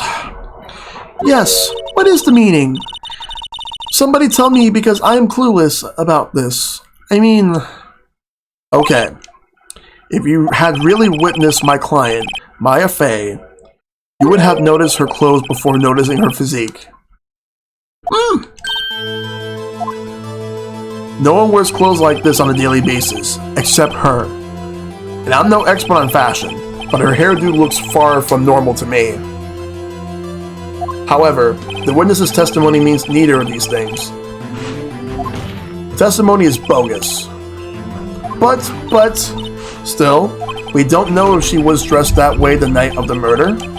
She was, Your Honor. I saw her, and so did Detective Gumshoe. What do you say to that, Miss May? Objection? I guess so, Skitty. Roar! What are you trying to say, you mean lawyer? She's definitely twitching right there. She's not happy right now. But she's not quite angry just yet. I saw what I saw. I just didn't think all the terrifying little details were necessary, darling. Miss May, the court would like you to remind you to please omit nothing in your testimony. I'm sorry, Your Honor. I'll be a good girl. I promise. Wink. The testimony again, if you would. Damn, I almost had her. Okay, now we got another testimony from her. Let's do this. I did see everything. I did. The victim, the woman, dodged the first attack and ran off to the right. Then the girl in the hippie clothes ran after her. And she hit her with that weapon. I saw it. I did. That clock. The kind of statuey clock. The thinker, I think. Well, does the accuracy of my report not startle you? See? I see. I only wish you had been so detailed from the beginning. Please begin the cross-examination. Alright. I did see everything. I did. The victim, the woman, dodged the first attack and ran off to the right. Then the girl in the hippie clothes ran right after her. And she hit her with that weapon. I saw it. I did. That clock. The kind of statuary clock. The thinker, I think. I think I'm just gonna present this right now. Let's present this one. Okay, here we go. Miss May, what you said was just now was quite revealing. Revealing? Oh, you like that, wouldn't you? Naughty, Mr. Lawyer. You just said that this statue of the thinker was a clock. But there's no way of knowing that just by looking at it. Another person in much the same position as you recently called this a clock too. And he was found guilty of murder. Order. Miss May, can you explain how you know this was a clock? Ooh! The witness saw the murder with her own eyes. That's all that's important here. The defense is trying to confuse the issue with trivial concerns. Yes, of course. You will withdraw your question, Mr. Wright. But questions are all I have, Your Honor. And yes, you may recall, I've caught murders with these questions before. Well, only once. Objection sustained. You may continue to question the witness. Whew, that was close. If he had stopped me there, the trial would have been over. Huh? What? So what happens now? What happens now is you answer my question. How did you know it was a clock? What? That's... because I heard it? Yes, I heard it say the time. So, you've been to the law offices of Fanco? No! Hey, I didn't say that. Why would I go there? I heard it from my hotel room. Hee. The law offices of Fanco, where the murder took place, is very close to the hotel. She could easily have heard the clock. Well, Mr. Wright, are you satisfied? No, Your Honor. I can't give up now. I'm not satisfied because... I'm thinking... Alright. Well, I don't think I should go with this one. This would have been too easy, but I don't think I'm going to go with this. I'm going to go with it couldn't have rung. I have a strong feeling that maybe the clock did not ring whatsoever, so I'm going to go with this one. Your Honor, members of the court, it is inconceivable that the clock in question rang. So let's see, it's either it's empty, it's broken, or the batteries are dead. I'm gonna go with it's empty. That clock is missing its clockwork. How could you possibly... Just take a look, right now. Oh, see anything interesting, Your Honor? It is as the defense says. This clock is missing its clockwork. It's quite empty. Mr. Wright, would you care to explain to the court the meaning of this? It is as you can see. The clock was empty. It couldn't have rung. Therefore, this witness is a big fat liar. Fat? Well, Miss May? Tisk. Quite a show you've put on it for us, Mr. Wright. He knew the clock was empty. Somehow, he knew. I'm afraid you've forgotten one thing, however. Indeed, the clock is empty. As you say, it can't ring. Hey, what's fat? Hey, what's going on, Retro Gaming? Hi to Retro Gaming. How you doing, dude? However, we must ask, when was the clockwork removed? As if it was after the witness heard the clock, then there is no contradiction. That's true. That is a possibility. The clock might have been emptied after she heard it. And that's exactly what happened, Your Honor. Well, Mr. Wright, well, just doing all right. Just finished Ace Attorney featuring Burbs. Oh, that's awesome. Yeah, because I'm actually like just doing this as part of my alphabet challenge, and this was the one that won the poll for Game P. I saw you streaming Ace Attorney, so I had to watch. Yeah, I'm doing the second case right now. Can you prove when the clockwork was removed? I do appreciate you stopping by. Ho, impossible, of course. I have proof. Turnabout sisters, indeed, yes. What? Wasn't it you who told me proof is everything? Well, I was listening, and now I'll show you the proof you like so much. The evidence that proves when the clockwork was removed is... Okay. This would be too easy, but I don't think this has anything to do with it. We know this was actually for something completely different. These are the floor plans. I don't think that has anything to do with the clock. This is the clock itself. Those are the glass shards. I'm sure that's for something else. And we already dealt with the autopsy report. Don't think that's it, even though this is the updated one. So I'm thinking that the one that's left is this cell phone. Oh, not gonna check that. What I'm gonna do is I'm gonna present the cell phone. Take a look at this. That's a very cute cell phone. Ooh, you have a girly phone. But wait, this isn't my phone. Listen, this is the defendant's cell phone, and it contains a recording. A recording of a conversation she had with the victim on the day of the murder. Order. The defendant's cell phone? This wasn't brought to my attention. Perhaps Detective Gumshoe overlooked it?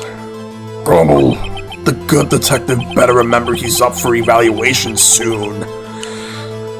I gotta say, I'm starting to feel bad for the big fella. Let's hear the conversation.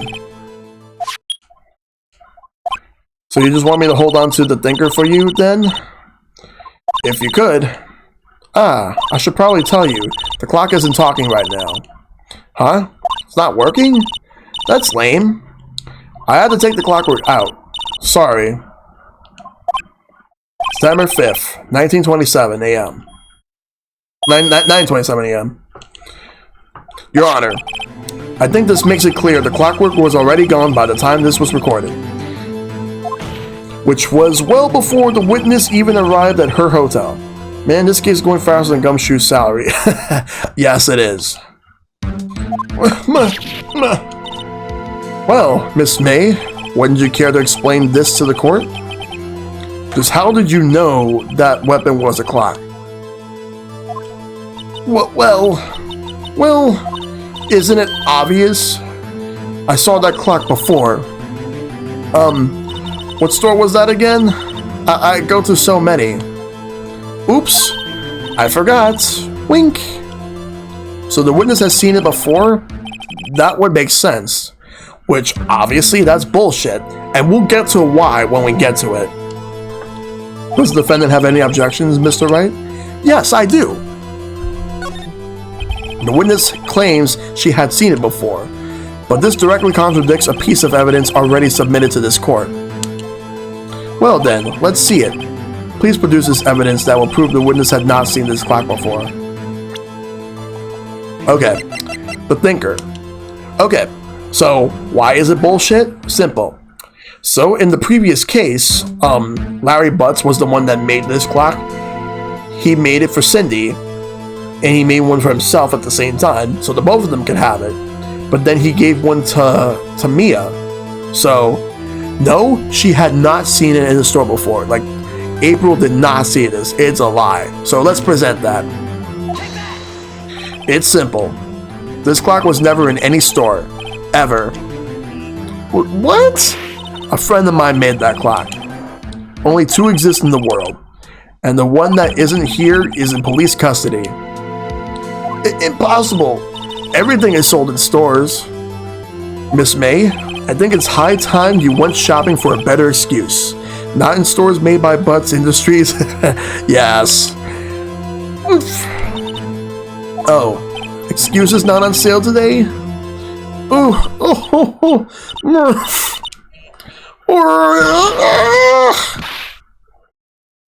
Whoa. Look at her. She's like a different person now. What is it to you, porcupine head? That stupid clock doesn't matter, okay? She did it, and she should die for it. Die! Boing! Yo, what's up, Dragonfire? Well, let's not get ahead of ourselves. This is a court of law, and the witness will remain calm.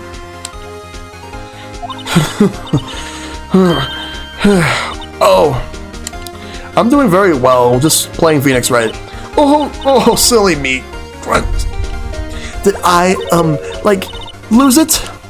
I guess I did. Tee-hee. Wink. Scary.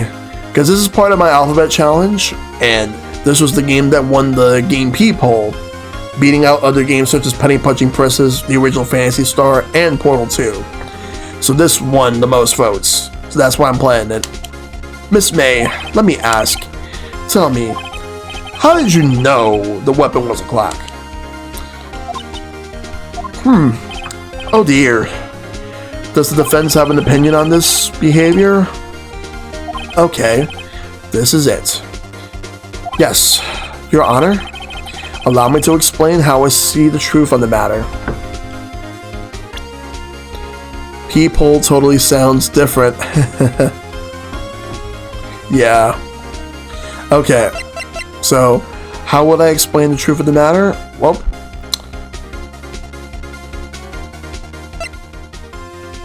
I see. Let's do this. Let's show this wiretap. Oh wait, no. I forgot. I'm not presenting yet. I thought I was gonna present a wiretap, but no. Miss April May, you knew the weapon was a clock because, you had heard about it. The witness had never held a clock in her hand. However, she had heard that it was a clock. She heard. That is correct, Your Honor. There is no other way she could have known the thinker was a clock. And I can show you the proof. Well, this is interesting. Let's see it then. Show me evidence proving that the witness had heard the murder was a weapon clock. Weapon was a clock. It's definitely the wiretap. Have a look at this. I found this in Miss May's room. Mr. Wright, please explain to the court what is this?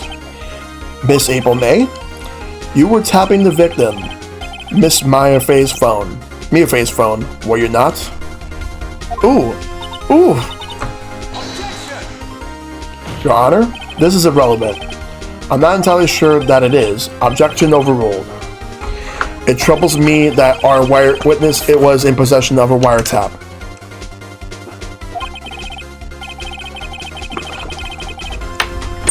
Oh, that's like a sorry.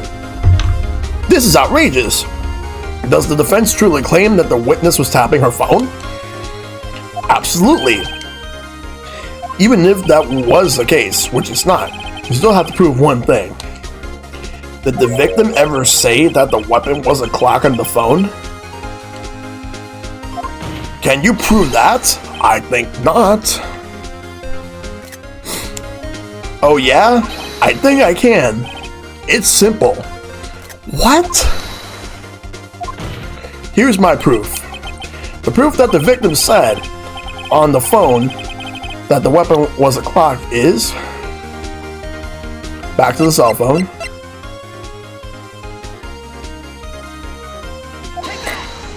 I present the defendant's cell phone. Yes, we've seen that. Listen once more to the conversation between the defendant and the victim. Yeah, what's up? You haven't called in a while. Well, actually, there's something I want you to hold on to for me. Again? What is it this time? It's a clock. It's made to look like that statue, the thinker, and it tells you the time. Miss April May, you used the wiretap to listen to this conversation. That's how you knew the thinker was a clock. Am I wrong? Objection! Your Honor, this is ridiculous. Your Honor, look at the witness' face. Does she seem amused to you? The defense demands an answer. Witness, answer the question. Did you tap her phone? Miss May, shut up, all of you. What gives you the right to talk to me like that? You, lawyer.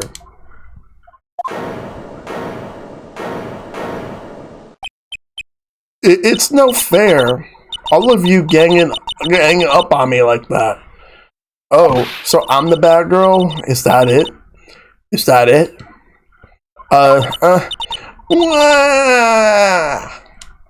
That did it. The court's seen the real Miss April May now. Now to deal the final blow. Okay. Just saying this, I feel like she'll try to dodge it and come up with a different excuse. If I were to ask her about the wiretap, maybe we might actually get an answer. Something, even if she tries to hide an answer, something is going to slip. So let's go ahead and ask her. Why did you tap her phone? Answer the question. Do I have to? Isn't this a murder trial? Isn't tapping her irrelevant? She's saying exactly what Edgeworth wants her to say. Miss May, you were tapping the victim's phone. I hardly call that irrelevant. While this court does not condone the defense's tone of the voice, he has a point. Well, Miss May, do you have an explanation for the court? Can you prove you have nothing to do with this murder, even though you tapped her phone? I'd like to see her pull that off. Mr. Lawyer, I saw that evil grin. You were probably thinking, I'd like to see her pull that off. Weren't you? Damn, she's good. Well, you're not the first man who's thought of that. And of course, I can and will. You can't be serious. No way. Wait, I say. Wait. Oh, and I assure you, I'm serious, Mr. Lawyer. Okay, so the killing happened around 9 o'clock at night. Why? That's just when I was getting room service from that sweet bellboy. Room service? Iced coffee, I believe it was. Iced coffee? You know, like normal coffee, but cold. If you don't drink it quick, the ice melts and then you have regular cold coffee. Iced coffee? Think I'm making this up? Ask the bellboy. Wink! Ergo, the witness was not on the scene at the time of the murder. So, where does that leave us? It is my great displeasure to inform you that the witness appears to have been tapping the victim's telephone. However, that is a separate crime with no bearing on the current case whatsoever. Her testimony stands. She saw the defendant, Maya Fey, commit murder. No, they're going to let her just walk away. There's no way I can win this unless I tie Miss May to the murder somehow. Well, does the defense have anything to say? Well, come on, think of something. I think we did everything we could with Miss May for now. Let's call the bellboy as a witness. The defense would like to call the hotel bellboy as a witness. There's something suspicious here, and I'm gonna get to the bottom of it. I think you've sunk in quite low enough already. I object to calling the bellboy. Why? What's your reason? Because I hold that the wiretapping had nothing to do with the killing. However, if you agree to one condition, I'll consent to calling this witness. Condition? If Miss April May's alibi is not called into question after you examine the bellboy, then you will recognize that Miss April May was not the killer, thus she is innocent. And thereby, you must also accept the verdict of guilty for Miss Maya Fey. That is my condition. What? I'd better find something suspicious in that bellboy's testimony. Otherwise, Maya will be declared guilty on the spot. What should I do? If I give up, it's game over. I have to accept. Alright, I've got nothing to lose. Except for, well, everything. Understood. I accept your condition. Fool. You fell right into my trap. Or did I? Wait. Very well. The court calls the hotel bellboy to the stand. I believe we're ready for the witness to testify. He certainly does look like a bellboy. Yes, sir. I received your summons in the middle of work, sir. I'm happy to be of service. That tea set looks rather heavy, so without further ado, the witness may begin his testimony. Very good, sir. Alright, it's time for the first one. I am the head bellboy at the Fine Gate Water Hotel, in business for 4 generations. I believe I received a call after 8 o'clock in the evening from our guest, Miss May. She asked for an iced coffee to be brought to her at 9 o'clock on the dot, sir. I brought it to her at precisely the requested time, of course, and I delivered the iced coffee to our guest, Miss May herself. I see. The defense may begin its cross-examination. Right. I'm ready. I hope. This is it. If I can't prove Miss May was involved with the murder now, Maya will be finished. Okay, it's time for the cross-examination. Let's go. I am the head bellboy at the Fine Gate Water Hotel, in business for 4 generations. Okay, there's nothing to present or press, so let's move on. I believe I received a call after 8 o'clock in the evening from our guest, Miss May. Okay, nothing here. She asked for an iced coffee to be brought to her at 9 o'clock on the dot, sir. Seems fishy, but let's move on. I brought it to her at precisely the requested time, of course. Also fishy, but let's move on. And I delivered the iced coffee to our guest, Miss May herself. This is the last thing that he says, but I think this is where I'm going to press. You sure it was Miss April May herself? Absolutely, sir. Absolutely. Yes, sir. As in, so very absolutely, sir. It's an endearing mannerism of mine. How come you're so very certain? Well, when I brought the room service, sir, she, the guest, sir, favored me with, an embarrasser, sir. Embarrasser? Is that French for, embrasser? Is that French for embrace? It's French for kiss, sir, but not a French kiss, sir. More of a peck on the cheek. Well, why would she have done that? I believe perhaps she was momentarily swayed by my prim demeanor, sir.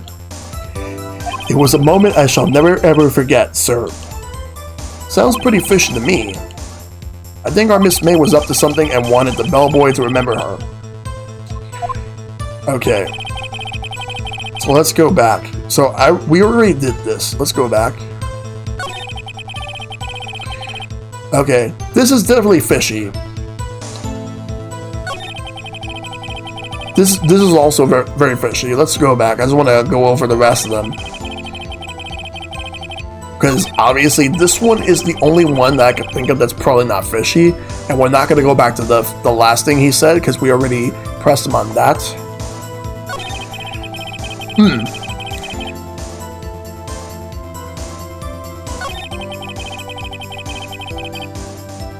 Let's see what happens if I do it here.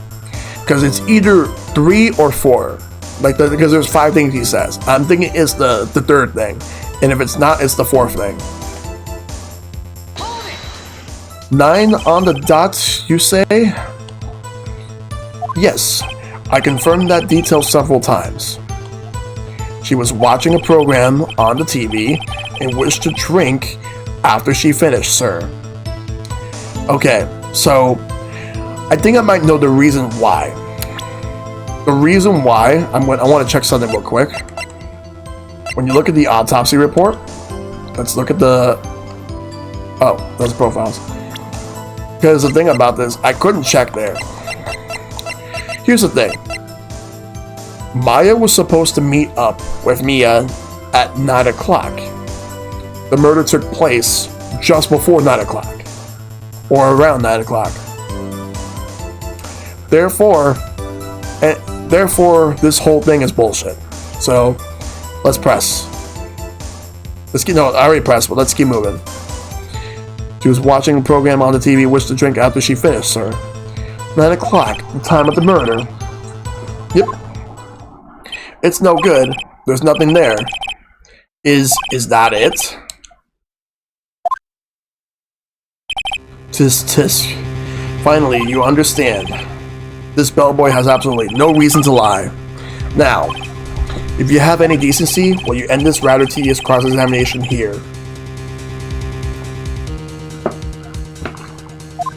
It was a bit tedious. The witness may leave the stand. I can't let this happen, can I? But we're not giving up. Wait, please wait. Yes? Does the defense have something to add? One last question. Let me ask one last question. Your Honor, I must object. This charade of justice has gone long enough. Now, Mr. Edgeworth. Alright, Mr. Wright, I'll give you one more question. That's all. Okay. This is really it. Now, this is my last chance. What do I ask him about? Okay. Let's see. Bed making is obviously the most irrelevant. But I don't think it's room service. I think it might actually be check-in, so I'd like to know about the check-in. If it's not it, then I'm going to try room service. Tell me about check-in. Tell me about when you checked in Miss May. Oh, alright. Very well, sir. My first thought was that she was a beautiful, beautiful person. She's just my type of girl, so it was a disappointment, really. I see. Excuse me, what exactly was a disappointment? Well, I am not without charm, but even I have a little chance with her lover there. What did he say? What did you say? Rather, quite. Bellboy, tell us the truth now. Did Miss May check in with another person? I object. That was objectionable. Objection overruled. The witness will answer the question. Yes, I see. Why did you not mention this in your testimony? Well, sir, you didn't ask. Nice try. That's the sort of thing you're normally supposed to mention. Ah, yes, quite, indeed. It was the, good barrister there, Mr. Edgeworth, who... He asked me not to mention it if I wasn't specifically asked, sir. Oof! You fool! I've done it. I won. Yo, H-Kent, what's going on? How you doing, dude? I'm playing some Phoenix Wright right now. Miss April May checked into a twin room with a man. Correct? Yes, sir. Then, when you brought them room service, you didn't see that man in the room. That's right, sir. Your Honor, we have just learned of another person involved who may have been the murderer. It was Rob Schneider all along. I knew it. In light of this new fact, I hold that it's impossible to judge the defendants. Wouldn't you agree, Mr. Edgeworth? And who, Mr. Wright? Who is this other person? Simple. It was the man with Miss May. The man who checked in with Miss May. And why he brought the tea set with him? Will he serve the court some tea? Probably the judge or something. Oof! Your Honor. As has been previously revealed, Miss April May's was tapping the victim's phone. Yet Miss May herself has an alibi at the time of the murder. However, that does not clear the man that was with her. The bellboys saw no one else in the room at the time of the murder. My, what a convenient little setup. but it's too late. Too late? I suppose you'd like it if it was too late, wouldn't you? After all, it was you who hid the presence of this other man from this court. Oof! Upstart, amateur. These accusations are ludicrous. Enough. The court acknowledges the defense's argument. I expect the prosecution and defense to look into this matter fully. Am I understood? Yes. Gasp. Yes, Your Honor. That is all for today for the trial of Miss Maya Fey. Court is adjourned. Alright. We're not out of the woods just yet. We still have more. We still have to find a verdict, an appropriate verdict. But don't worry, we're gonna get there. We just gotta figure things out. So, it's September 7th, 2:24 p.m., District Court, Defendant Lobby Number 1. Mr. Wright, you were amazing in there. Really? I think I might be your newest fan. Oh, I was just doing my job, you know. Then again, that other attorney was pretty cool too. Huh? That face of his, with his eyes wide and trembling lips, it sent shivers up my spine. If you say so. So, what happens with me? Do I get to go home now? Well, no, I don't think so. Not yet. Oh, I see. But I got a great lead in today's trial. A lead? That man with Miss May. He's the key. Oh, I get it. What happened to Miss May after that, anyway? I heard they arrested her. I guess she's learning her charms won't work everywhere. She's probably at the detention center now. I may have to go down there later. Anyway, this case is far from closed. Yes, sir.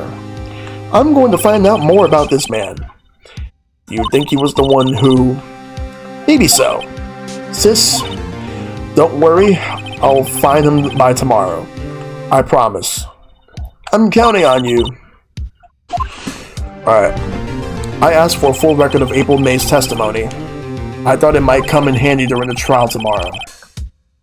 But now that I have it, I'm not so sure. Most of her testimony was all lies. In fact, there's only one part that has to be stricken from the record. May's testimony added to the court record. I don't know how much good this will do me at all now. Anyway, time to hit the pavement and do some investigating. Maya doesn't belong in that detention center, and it's up to me to set her free.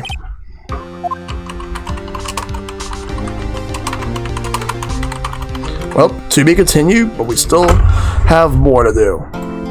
Alright, we are going to save. Let's save my progress. Alright, so it's still day 2, but now we are on the investigation phase. So let's go ahead and do just that.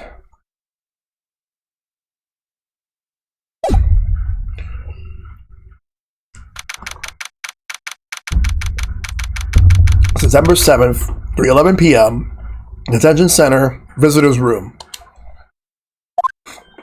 Well, hello! I didn't expect anyone to visit me in such a dank place as this. It's really quite moving. Not, you stinking lawyer, I hope you die. Had you come to laugh? Yes, laugh at the fallen Miss May. No, not really. There's something I wanted to ask. Unfortunately, there's nothing I want to be asked. Haven't you done enough questioning, you spiky head? What have I just walked in on? Hey, Aubrey Cat, what's going on? I'm currently playing some Phoenix Wright. Here we go again. Please, you're scaring the security guard. So, what is it you wish to ask of me then? For starters, how did you get to be so totally whacked? Okay, let's go ahead and start doing things. We're gonna talk about that man. About the man who stayed with you in your hotel room. Can you tell me about him? Where is he? Come on. No way, Jose. Maybe if I had something to get her to talk. I've only played demos of these games. They seem interesting though. They are actually pretty interesting. I actually enjoyed this game so far. Like, I tried playing this game years ago, but I never finished it. There was like, I think, one case left that I never finished. Let's talk about the wiretap. Why did you place a wiretap on Mia's phone? When you say it like that, it sounds so cold, so criminal. Tapping people's phones is a crime, Miss May. Oh, and I suppose you learned that in lawyer school. Creep! This woman is impossible to talk to. And let's talk about her attitude. Yeah, we'll go in there. Say, why are you so angry? I mean, you don't look like a bad person.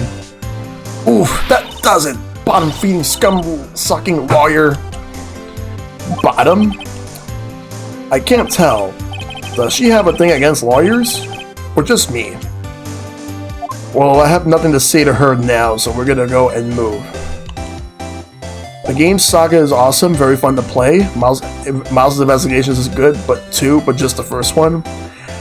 Yeah, we never got the second one localized here, because the first one didn't sell well, and it would have came out like right when the DS was on its way out, and the 3DS was on its way in. But even then, you could still play DS games on your 3DS. Okay, so let's go to the hotel. The Gatewater Hotel. September 7th, Gatewater Hotel, room 303. Ah, welcome, sir. Quite the performance today, if I dare say so myself. Oh, thanks. Sorry for putting you on the spot like that. No, not at all, sir. Your efforts today can only help the Gatewater's rep, as they say. Huh? Rep? Hey, Wally, what's going on? Good to see you, buddy. Yes, a reputation will swell as the hotel where the murderer used the wiretap. We can charge a premium for the room, of course. It will be great for business, sir. Oh, wow. Miss May hasn't been charged with murder. I, too, will become famous. The bellboy who brought the murder iced coffee. Why do I feel like we're both stuck in the same bad dream? I've only, like I was saying earlier to Overcat a few minutes ago, Wally, that I played only this one, but not all the way. And that's why I'm trying to fix that, do all 5 cases. So, you're our honored guest. Please let me know if there is anything I can bring you. Okay. Well, you can talk to me. Let's talk about Miss May. About Miss May. Oh, her? Sir? Not to boast, but I knew the moment I saw her. She'd do it, I said. Do what? I'm starting to think the most suspicious person here is this guy. Okay, let's talk about the man with May. I wanted to ask you about the man who was with Miss May. Ah, yes. He struck me as a real lady killer, if you'll pardon the expression. I knew it from the moment I saw him, sir. He and I are the same ilk, but both carry the scent of danger. There we are in total agreement, Mr. Psycho Bellboy. If you had a photo of that man, I'm quite sure I could identify him. A photo? I thought you were a lawyer, not a detective. Yes, but I do have to do some detective work in between the court cases that's going on. Because the court is adjourned for the day, but I still have to find some more evidence to clear Maya's name. The hotel. Could you tell me about this hotel? Absolutely. And on that subject, I have an excellent idea, sir. Currently, this hotel is known as the Gatewater. I propose that we add a subtitle. A subtitle? I hear this game kicks major booty. It does. A lot of people I know love these games. The Gatewater Hotel. Murder Manor. Well, what do you think? Sounds great. Whatever floats your tea set. Just this one? But never... I missed the last case, but I want to just start all the way from the beginning. Then eventually go through the other games. I have not played the other games after this one. But I do, since this is a trilogy, I will do the other 2 games at some point. Alright, so let's move. We're gonna go back to, I think we should go to the Grossberg Law Offices. There might be something there.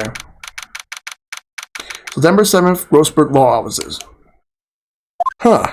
Looks like Grossberg is out today. Again. Maybe he's avoiding me for some reason. Okay. Well, I guess we could examine, but there's one thing that you could easily see. Well, it's actually 2 things. One, there was a painting on the wall, and as you can see right there, it's gone. And number 2, there's a picture on the desk. Let's take a look at this. You love Pokemon Sword? Nice. I'm glad you do. Okay, let's take a look around and see, because you can see over here. Nope, it's not wrong at all. Wait a second. Wasn't there a giant painting hanging on that wall? Yeah. It was a painting of... It was definitely not, it was, let's see, so,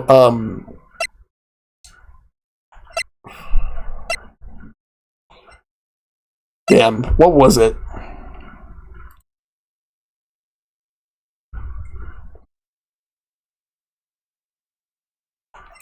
I think it's definitely not Marvin. If it's wrong, I'll try again.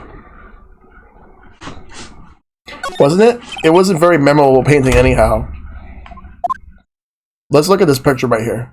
Did you notice me playing a little Stardew when you got on? I bet you have a million Switch friends. I do, yeah. Wasn't this old photos? There are 2 lying here. Something's been written on pencil in the backs. DL6 Incident, Exhibit A. DL6 Incident, Exhibit B. Let's take a look at these. Alright, let's start with Exhibit A. I'm sure I've seen this person somewhere. Perhaps I'll borrow this photo. I'm sure no one will miss just one little photo. And it might be a valuable clue. I'll take it for now. Photograph added to the court record. She looks familiar. Yep, this is on Switch. A photo lies on the desk. Maybe I should switch it with the one I took. Yeah, let's swap photos. I think I'll swap them. I think I'll go with this one. Alright. Alright. Now let's move out of here. There's really nothing else left to do, so let's go to the hotel. Alright. Let's show him that picture that I just got. Take a look at this photo. Wait a second. Hold up. They look similar in a way, but I wonder if he's related to this guy? I don't know. That's him, detective. I'm the lawyer. Oh, I know that. I just wanted to say detective once. You know how it is. No, I don't. Without a doubt, that is the man who checked in with Miss April May. How about I write an affidavit swearing that that's him? An affidavit? This guy's way too excited about this. Let's have him write it down.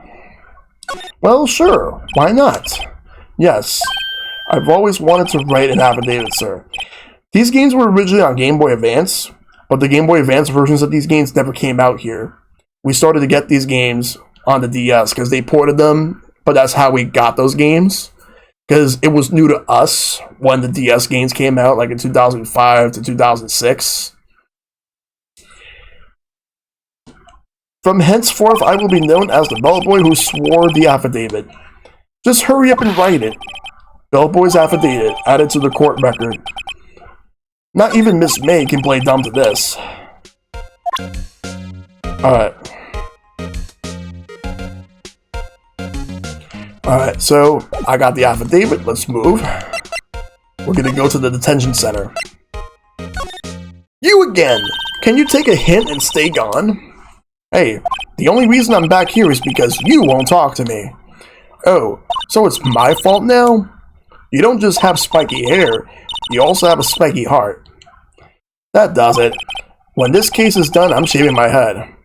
This series originally started back in 2001, right after the events of 9/11. Yeah, it did.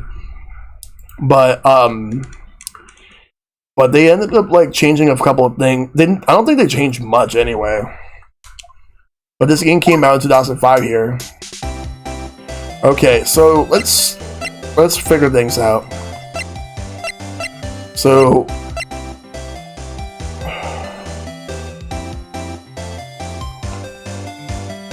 let's talk that man. April definitely killed him. About the man who stayed with you in the hotel room. Can you tell me about him? Where is he? I'm not telling. Look, he's being accused of murder. I don't think you want to be protecting him. Wouldn't you have sold out the late Miss Faye to the cops? No. See? Damn. Maybe if I had something to get her to talk. Present the Ace Attorney badge. Present the Attorney badge. Let's see what happens if I do that. Hey, guess what? Actually, I really hate your guts. So get lost, because, well, I'm not cooperating. Thanks, I noticed. Well, she just gets angry when I do that, so, let's present the photograph.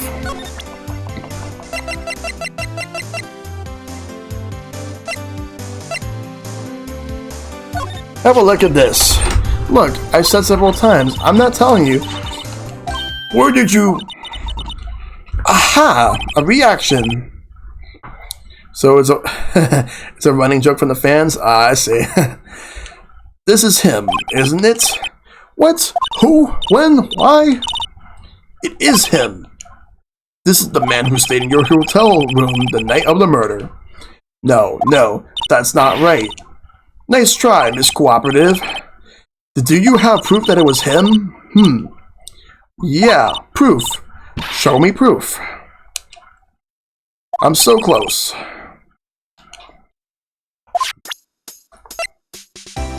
I hope this is proof enough. Bellboy's affidavit.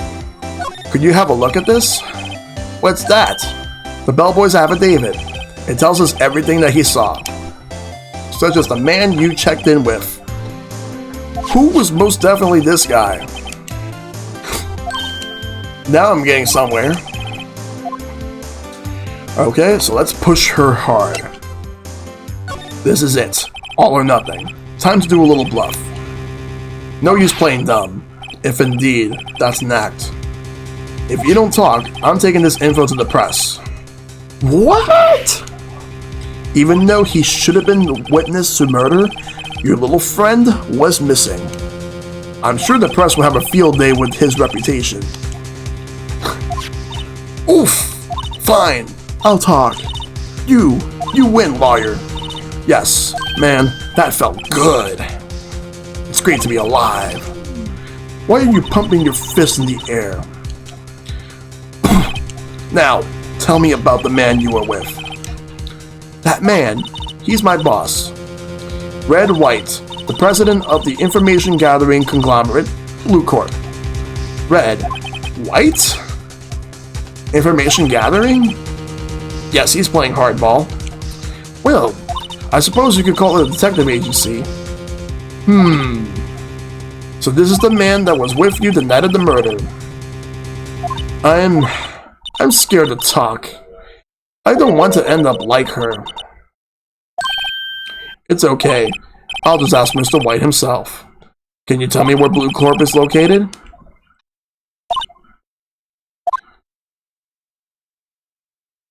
Mr. Red White at last.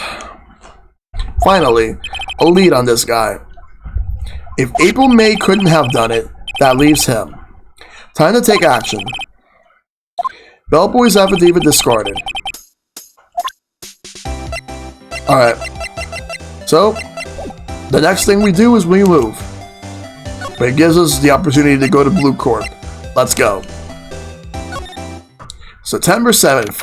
Blue Corp Inc. CEO's office. Well, it looks just like any old office that you would expect. But wait, look at this! There's a painting right here. The same painting that we saw at that law office before.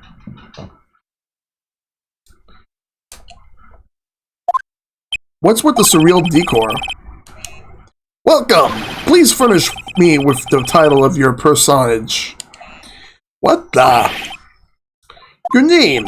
What is your name? I was just inquirably asking the title that you go by. Wright. Phoenix Wright. Inquirably? Mr. Wright, is it? Right, I see. Splendiferous. Perhaps I have intimidated you with my giantesque vocabulary. What is this guy's problem? I'm Red White, CEO of Blue Corp. You know, corporate expansion official. My business dealings brings me into contact with the elite of the elite.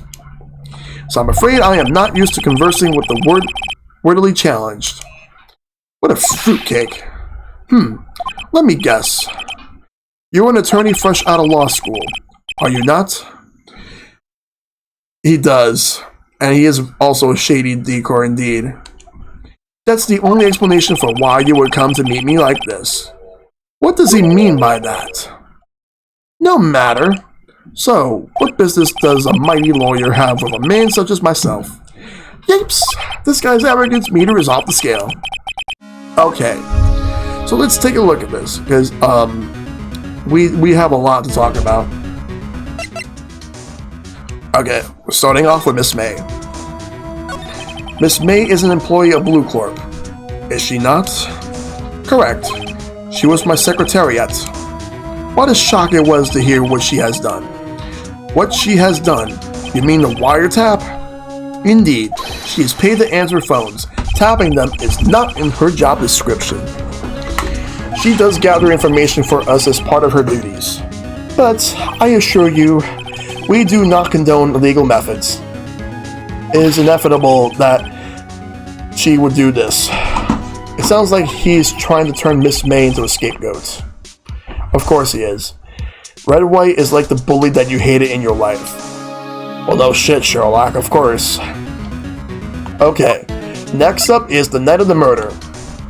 On the night of the murder, were you in April May's hotel room? Who can say? I seldom pay attention to mundane details such as time and place. My motto is, don't worry, be happy. Now, where have I heard that before?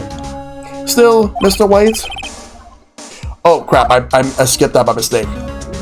No matter, the bellboy can say what he pleases. I still won't talk to you. If you want me to speak, put me on the witness stand. Although I doubt you'll be capable of doing that. He raises a good question, actually. Why didn't the prosecution call him as a witness? He should have seen the same thing as April May. Oh, ho ho. The police. The courts. To me, they are mere toys. Playthings for my amusement. Okay, let's talk about Blue Corp. What kind of company is Blue Corp anyway? Ah, excellent question. We buy and sell various kinds of information. We are a company of the future, you might say. We are the future. Sell information?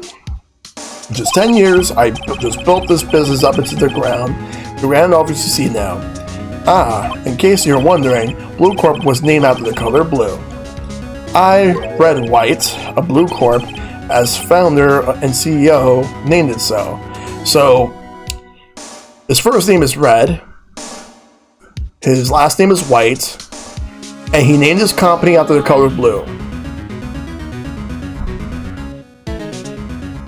America. And why, you ask? Because I like the color blue, of course. Fantabulistic, is it not? That painting. There is something that's been bothering me. Yes? What might that be? That big painting on that wall over there. I've seen it before. You know, I've actually seen that painting before. Oh? Just yesterday, actually. Your point being? My point is simple. Rather, my question is simple. Why is that painting hanging on your wall? Mr. Wrong, was it? Right. It appears you do not fully grasp your position here. I ask again, who are you? Lawyer? No, my feeble friend. A mere lawyer. Worth noting, zilch, zippo, nada. Red White took a painting, he's just borrowing it. No, he's not. Just like that sorry excuse for an attorney, Grody Burger. What? Ugh. Oof. He punched me. Well, Mr. Lawyer, what will you do, eh? Charge me with an assault? Charge away. I welcome it, for it is you who will be found guilty. White is a dick. What's up, Derek? Yes, he is. What? Heed my exposition. The police, the courts, they all do my bidding. So you say. But I wonder, is that kind of control really possible? I don't expect you to understand. It is a world beyond your conversation. You came here from Grody Burgers, I presume? Mr. Grossberg's, yes. He punched me. I'm telling Ma. Scumbag. Then you must ask him, why is it that his painting of his hangs here? Perhaps then he will tell you. Perhaps he will explain how a man can live life purely for personal profit. Go now, skedaddle. There is nothing more to discuss.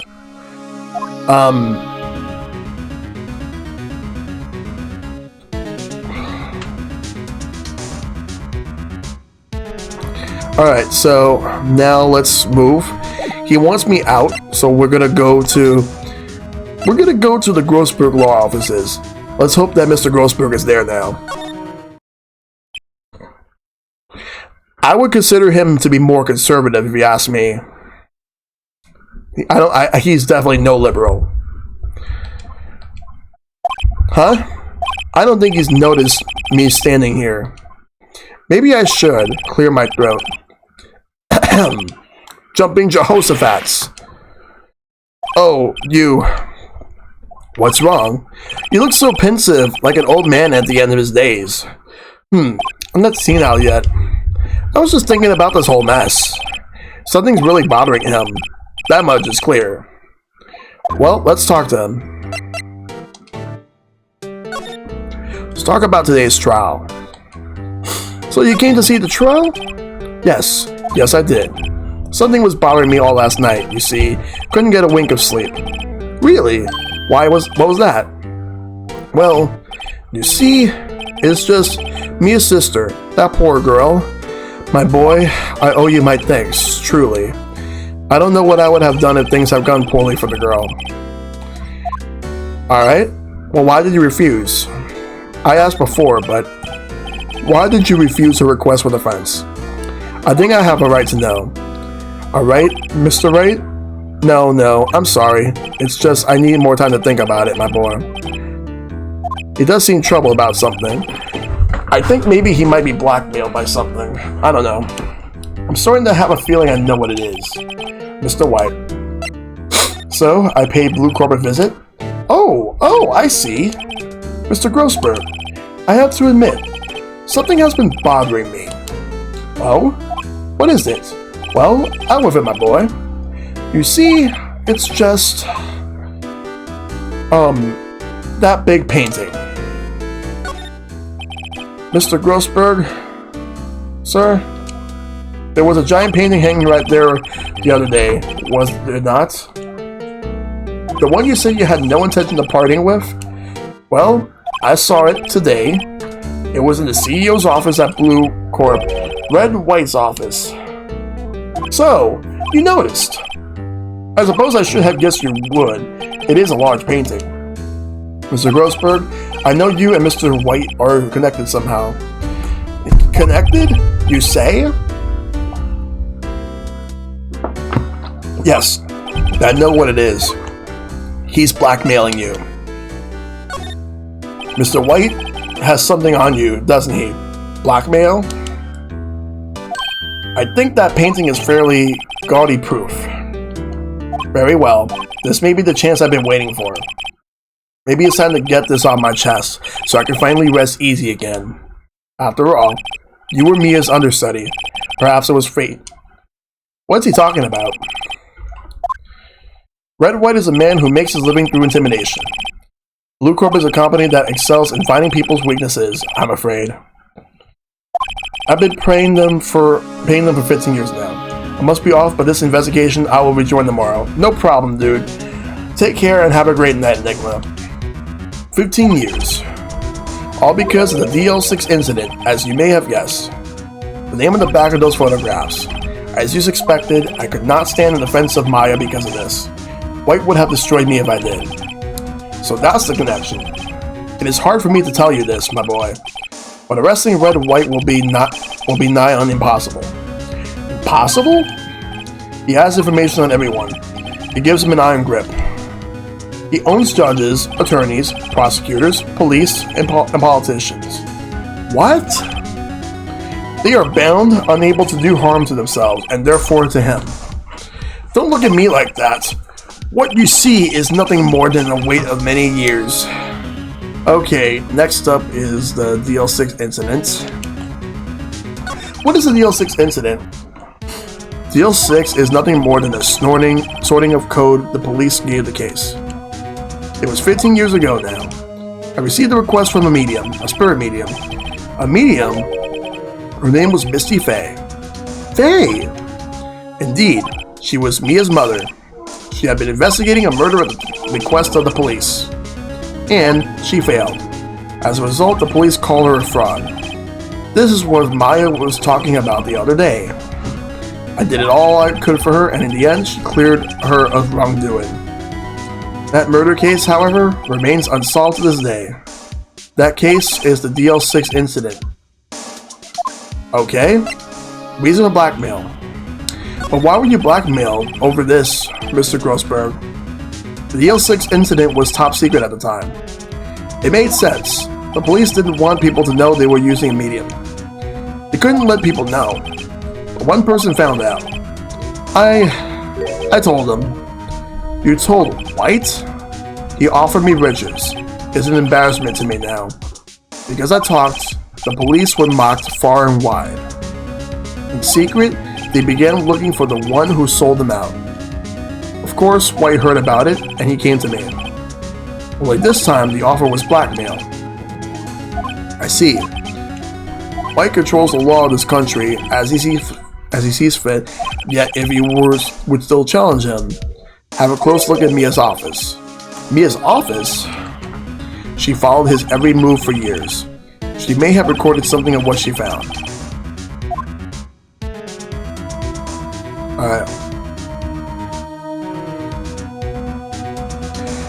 Alright, so let's move. We're gonna go to the Fane Cola offices.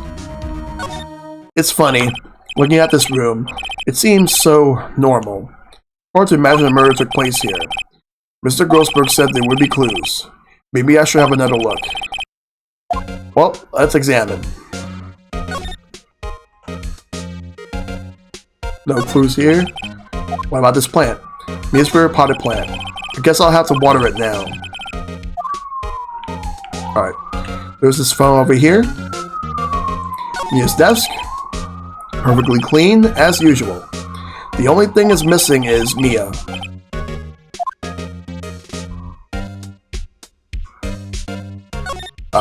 Oops. All the cases the chief ever worked on are filed here. They're in alphabetical order. Let's take a look. Which file should I look at? Let's look from file A to I. Let's see if there's a record in this file that catches my eye. A, B, F, Misty Faye. That's Mia May's mother. Should I take a look? Let's read it. I have tarnished the Faye name, leaving only these words, my mother vanished. I was determined to find the ones who have made my mother blame herself in this way. Using the power that runs in my family, I held an audience with the dead. Finally, the names of two men surfaced. One was Marvin Grossberg, a lawyer who sold my mother's information for riches. The other was the man who sold that information to the press. This parasite who makes his fortune on threats and coherent. His name is... The record stops there. So Mia knew Grossberg. Alright.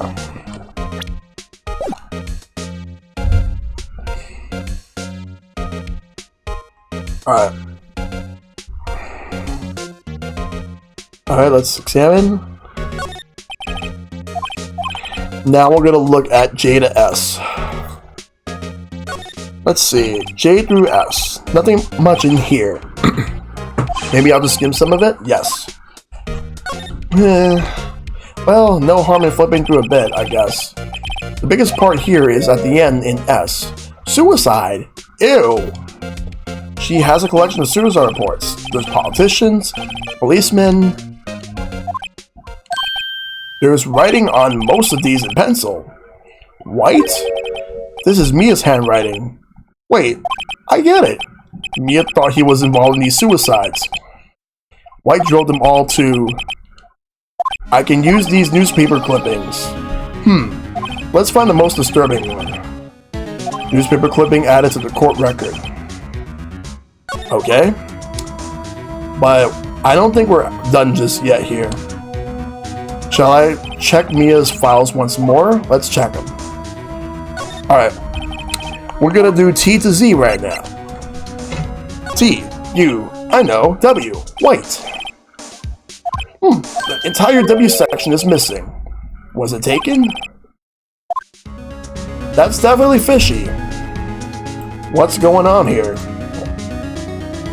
We gotta figure something out. We just gotta figure everything out right here.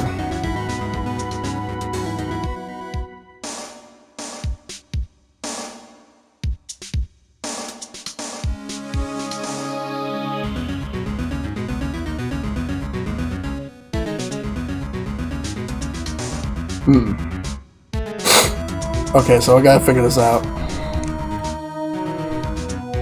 Alright, let's move. We're gonna go back to Blue Court. Well, aren't you persistent? Sorry, but there's something I have to ask you. Mr. Lawyer, I really hate having to repeat myself. But it seems the message has not yet penetrated your thick skull. Stop bothering me. If you try my patience further, I fear a nasty accident may occur. Do I make myself clear? Transparent.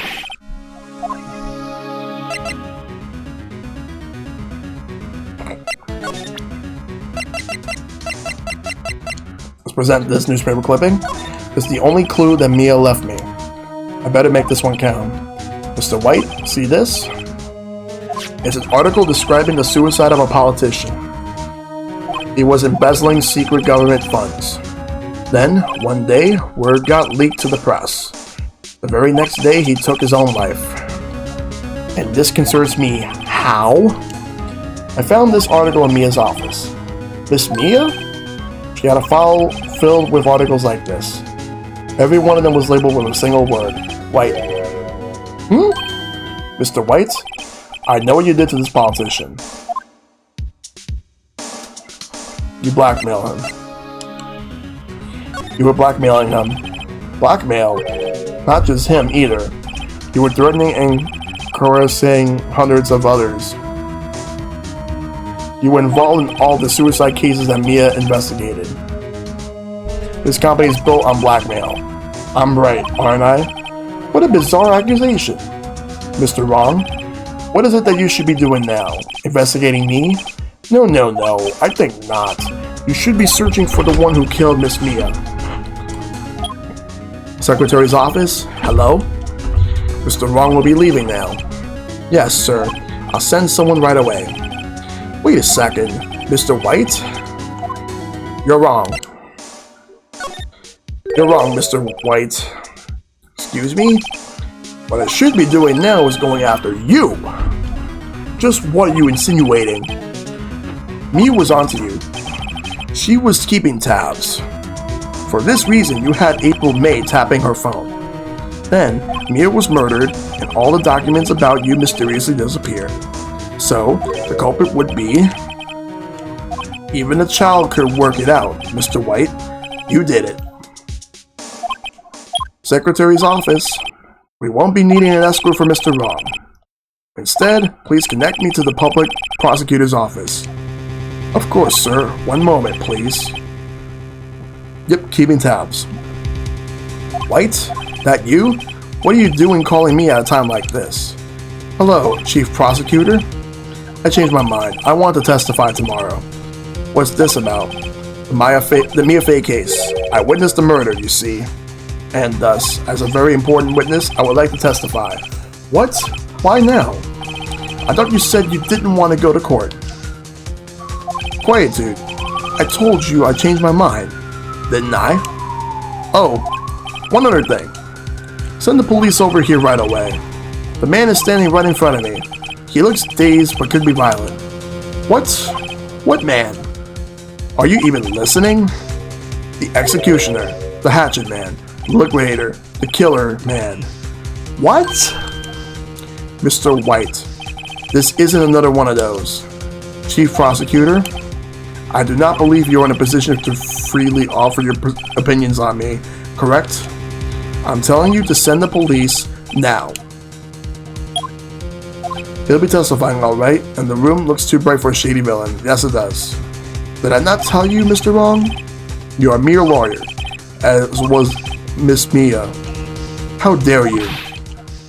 I'll point the finger at you, and you will be tried as Miss Mia's killer. EA headquarters. The case is as good as settled.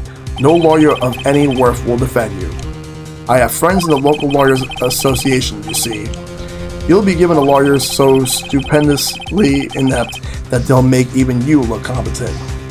I feel faint. Detective Gumshoe reporting, sir. Ah, Butts. Harry Butts. Right, actually, Phoenix Wright, and my friend's name is Larry. Oh, right. Sorry, pal. Butts was that murderer, right? Detective Gumshoe, I present to you the man who killed Miss Mia Fey. What? Take this despicable human being into custody. Farewell, Mr. Wrong.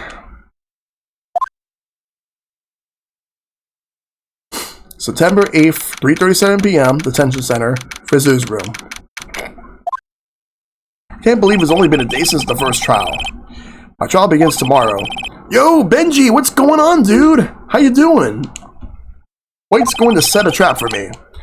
And the prosecution will be in on it, of course, Edgeworth included. An attorney was assigned to me by the state yesterday.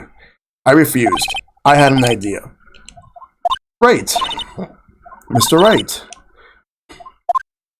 Oh, Maya. Great, they let you out of detention. Just now, yes. It's all thanks to you. Ha, now I'm afraid we switched places. What? You mean you?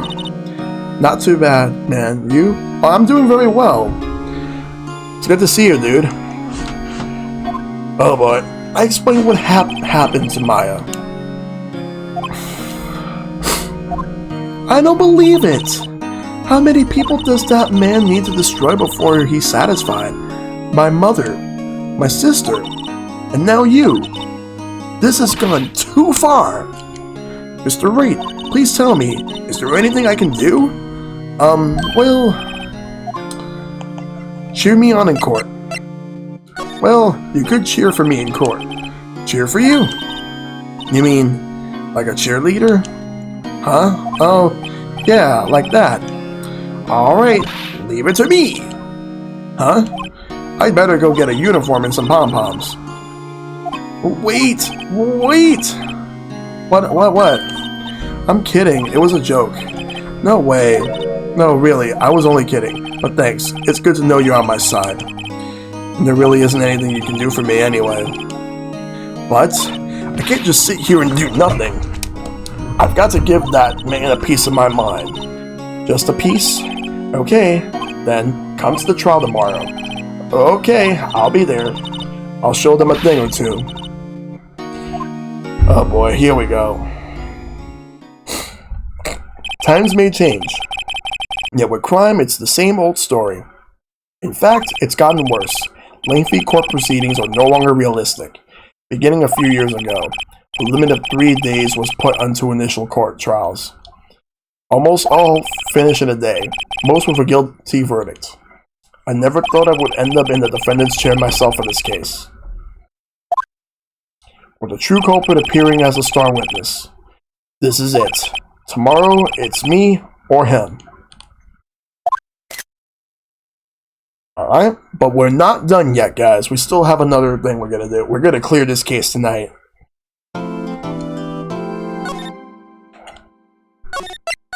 Alright, it's time for the trial. Let's go.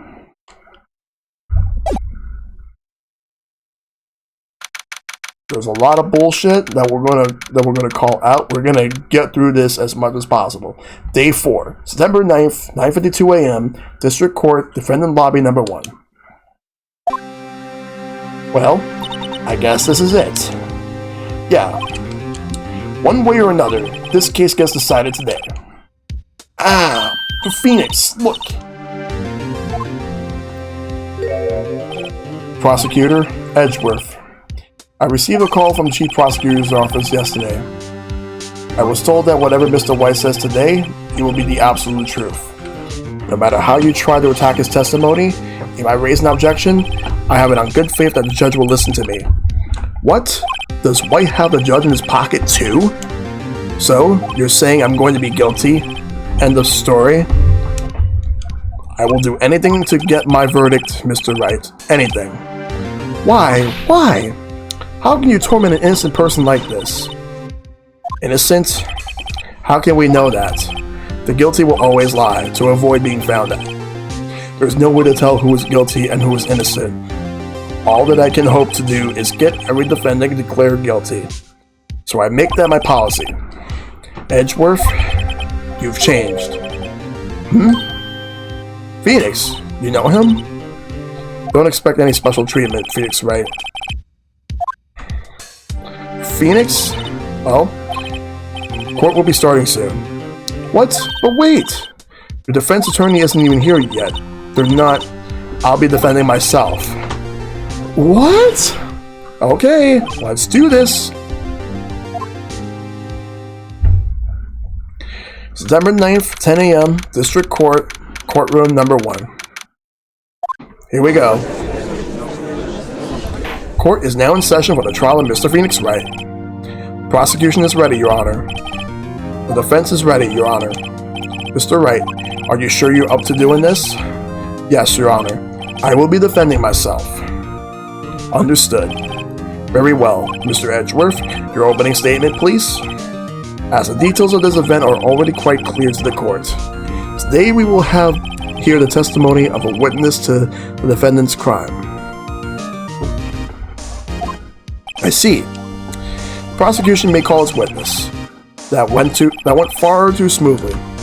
Why didn't the judge ask Edgeworth why his witness didn't testify before? It's like he already knows why. If anyone's going to raise an objection about this, I suppose it's me. Okay, let's do it. Mr. Edgeworth, you owe an explanation to the court. Why didn't this witness testify in the trial against Miss Maya Fey? I'm ever so sorry. Mr. White is a busy man, and besides, at the time, I thought that Miss May's opinion was all that would be needed. Again, my sincerest apologies to the court. Excellent, Mr. Edgeworth. I appreciate your demeanor. Great. He gets to show off and I get nowhere. I would like to call Mr. Red White to the stand. Let's do this. We gotta get him out. Gotta get him behind bars. Please state your full name. We also gotta clear my name too. You wish to know the title of my personage? Your name? Yes, that is what I said. Oh dear, do my locutions confuse? Name. These two are great together. My name is Red White, but my friends call me Blanco Nino. Wow. I am the CEO, or to use a more common term, the president of Blue Corp. Do you know the victim, Miss Mia Fey? That would be a negatory. No, I did not. You were at the Gatewater Hotel the night of the murder. Correct. And you witnessed the murder from there? Why did you tell, or why tell you what you already know? Very well, Mr. White. You may begin your testimony. If I can rip this guy's testimony apart, I'm done for. Well, if I can't rip it, then I'm done for. Why do I always feel like it's the end of the world and I'm the last man standing? Ho ho ho. I hope you have made your peace with God, Mr. Lawyer. Let him have it, Phoenix.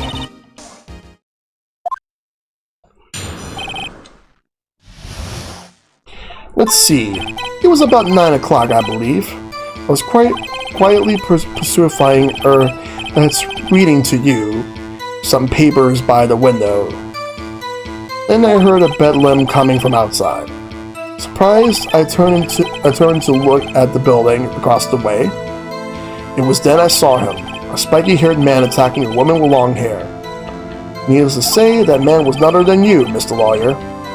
I called Miss May over at once. She, too, was flabbergasted, of course. The victim, she ran away, but you gave the chase. Finally, there was a terrible impaction. Then it was all over.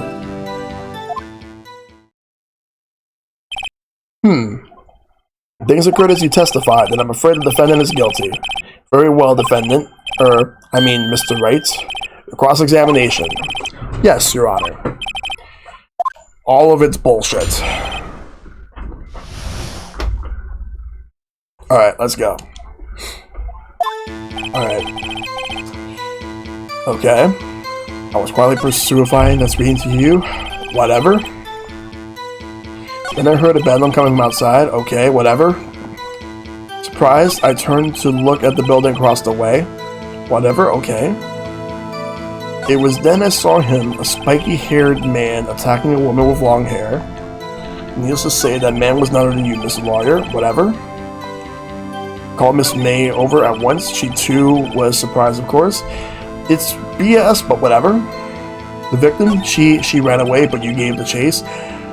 Okay, I am going to press that shit. Can you be a little more detailed about that? I think it's worth knowing exactly what happened. Of course, comprende. I understand. The victim was attacked by you and ran to the left. You gave the chase and struck her down. Are you sure? As you know, I am always absolutely perfect. Perhaps you could change your testimony to reflect this new detail. The victim ran to the left and you gave chase. Finally, there was a terrible impaction when it was all over.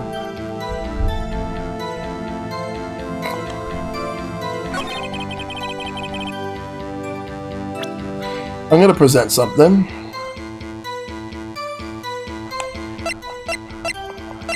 You were in the courthouse the day before. You're going to see May's testimony, which contradicts your stuff. Wait right there, Mr. White. You've dug your own grave. What is this? You said the victim ran to the left, but that directly contradicts Miss May's testimony. She clearly stated that the victim ran right. Oh, it's simple. You have misheard her. I think not. Look at the floor plans. The killer was here, and the victim here. If the victim ran to the left, as you claim she did, she would have been running directly away from the door. She would have been running into a dead end. Don't you find that odd? Very strange. I did see her run to the left. I did. Phoenix, look at his face. I don't think he's lying about this one. True. Maybe he really did see the victim run left. So he did witness the killing. Wait a second. Mr. Wright? Yes, Your Honor. Miss May says right and Mr. White says left. Can you explain this contradiction to the court? Okay. So, both of them are technically right. Both witnesses are telling the truth. For once. Ha, I doubt it. Or rather, that does not clear up the contradiction. There is one scenario that would explain their conflicting accounts. What? Obviously, the witness was not viewing the crime from the hotel. Mr. Wright, what do you mean? Yes, what do you mean? He was not viewing the crime for the hotel? If he was not in the hotel, where could he have been? In the law offices of Fay & Co., of course.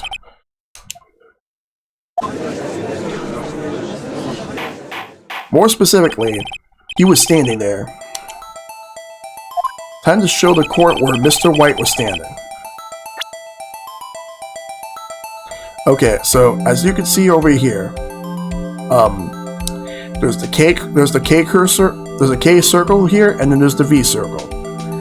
Alright, so what I'm gonna do, like this is because the K obviously means killer over here, and V means victim. So, let's go over here and select this circle over here.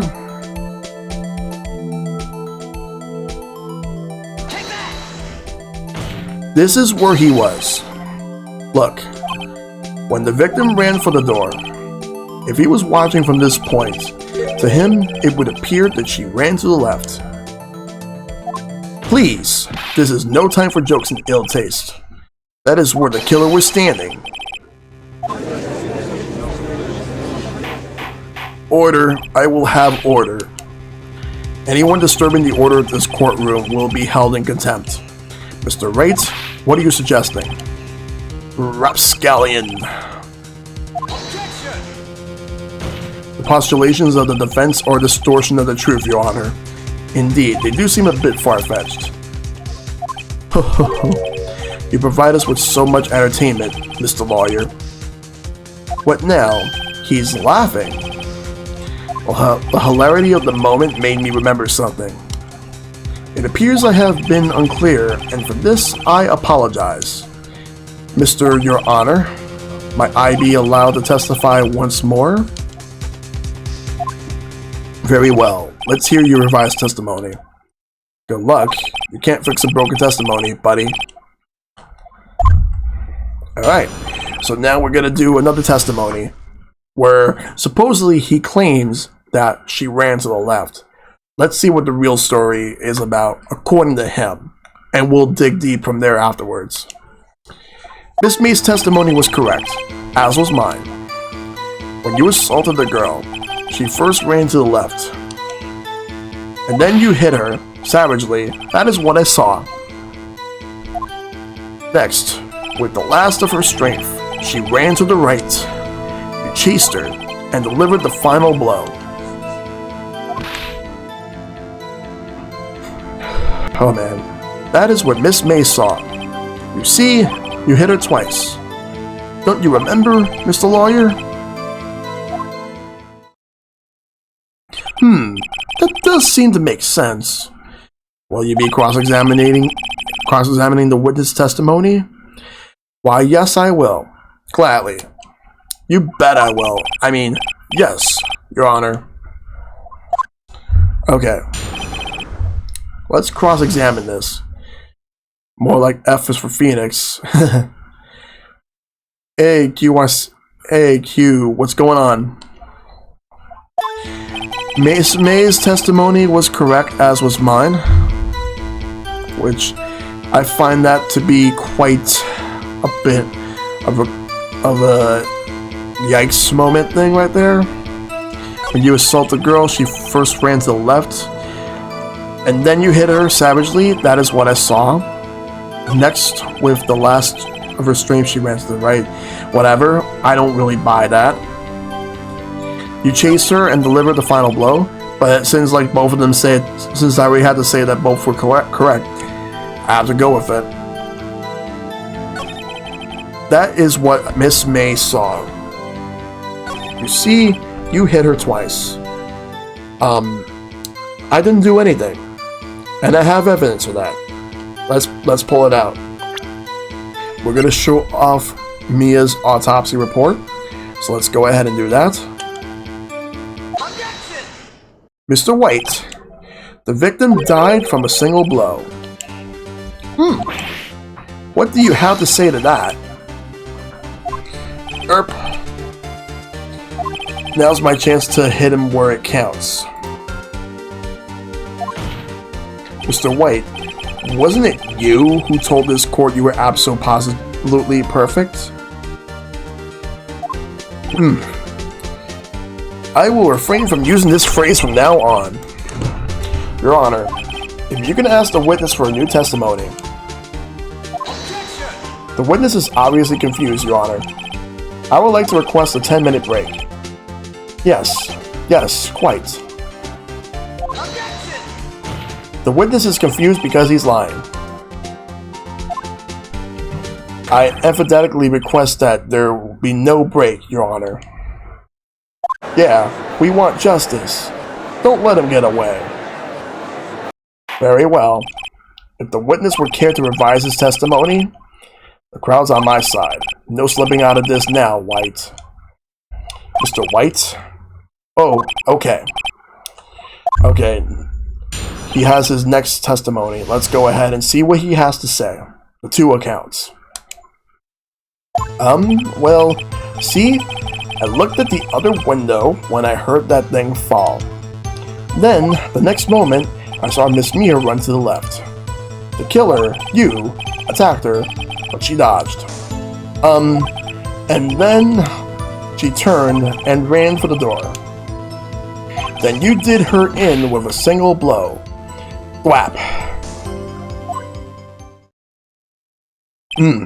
Thwap indeed. Very well. You may begin the cross-examination. Mr. Your Honor, my stomach, you see, it is hurting. Deal with it. This is almost over.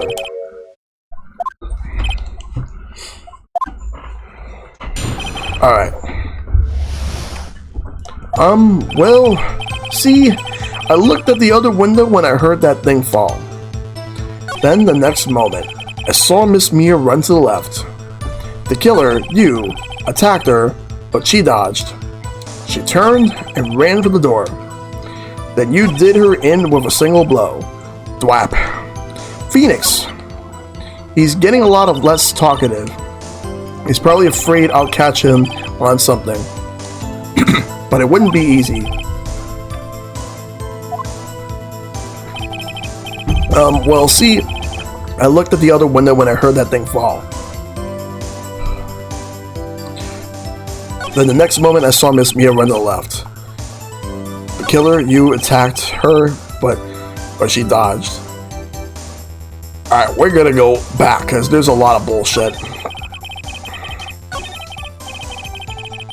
Alright, so let's press. You heard that thing fall. What exactly was this thing? Huh? Oh, that. The glass light stand? Right, the one that had fallen over at the scene. Phoenix, doesn't something about that strike you as odd? Yep, very odd. Yeah, that is odd. I'll press further. Mr. White? Huh? What? You're saying you saw the glass light stand? Yes. Then change your testimony to reflect that. Sorry, my bad. The witness will revise his testimony. Okay, of course. A light stand was lying on the floor where I looked. Then the next moment I saw Miss Mia run to the left.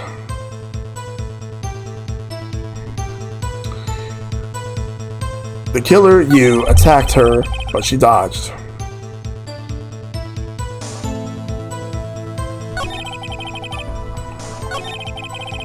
I'm gonna go back because I think I just caught something that was bullshit. A light stand was lying on the floor where I looked. Let's show him those shards. Mr. White. It was impossible for you to have seen the light stand. What? The stand broke into pieces when it fell. Oof. Just by seeing the broken pieces, you would have no idea it was a light stand. So tell me, exactly when was it that you saw the stand? Answer the question. Isn't it obvious? I saw the stand before it fell over. So, you saw the stand before the victim was attacked, then? Correct. That would be no problemo, right? Oh, that's a big problemo, if you ask me. That's what I'm picking. There's a big problemo, problem, sir. What problem is this? Mr. White, let me make sure I have this straight. You saw the glass light stand through the window from the hotel before the incident occurred? Correct. That is so. It's conclusive, definitive, undeniable, unimpeachable. No, it's impossible. You couldn't have seen the stand. What? Why couldn't he? You have proof? I sure do, Your Honor. The person in the hotel could not have seen that stand before it fell over. And this is the reason why, and this is how I will present the floor plans. Look at this. These are the floor plans to the scene of the murder, yes? Correct, Your Honor. Now, look. If you were to look through the window of the office, this is the area you would be able to see. Here. Well, note that the stand is not within the visible area. Well, Mr. White? What do you have to say to that? Ridiculosity. Mr. White, if you were in the Gatewater Hotel, as you claim, you could not have seen the stand before it fell over. In fact, you wouldn't have been able to see it after it fell either. There's no way you couldn't have recognized the broken shards as a glass light stand. So, when did you see the stand, Mr. White? It must have been the moment that it fell. And the only place you could have seen it from is inside the Fay Law offices. In other words, you were at the scene of the crime when the murder took place.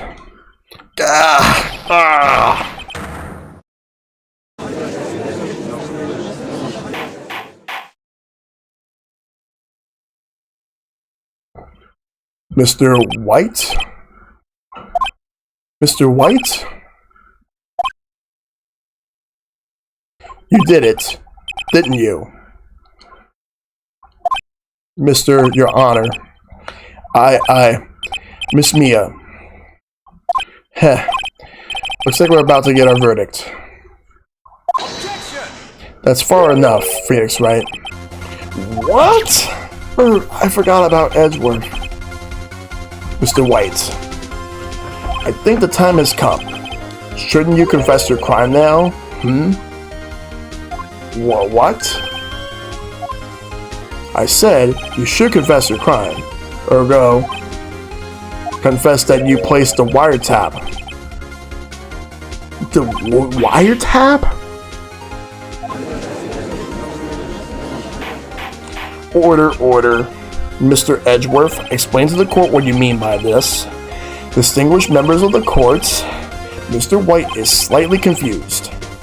Allow me to explain. I really don't like the way this is headed.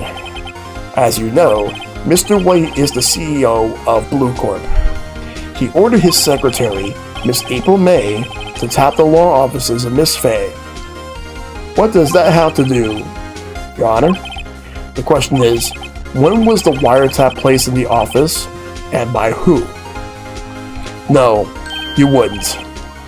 Mr. White, in order to place the wiretap, you enter Miss Fay's office. Am I correct?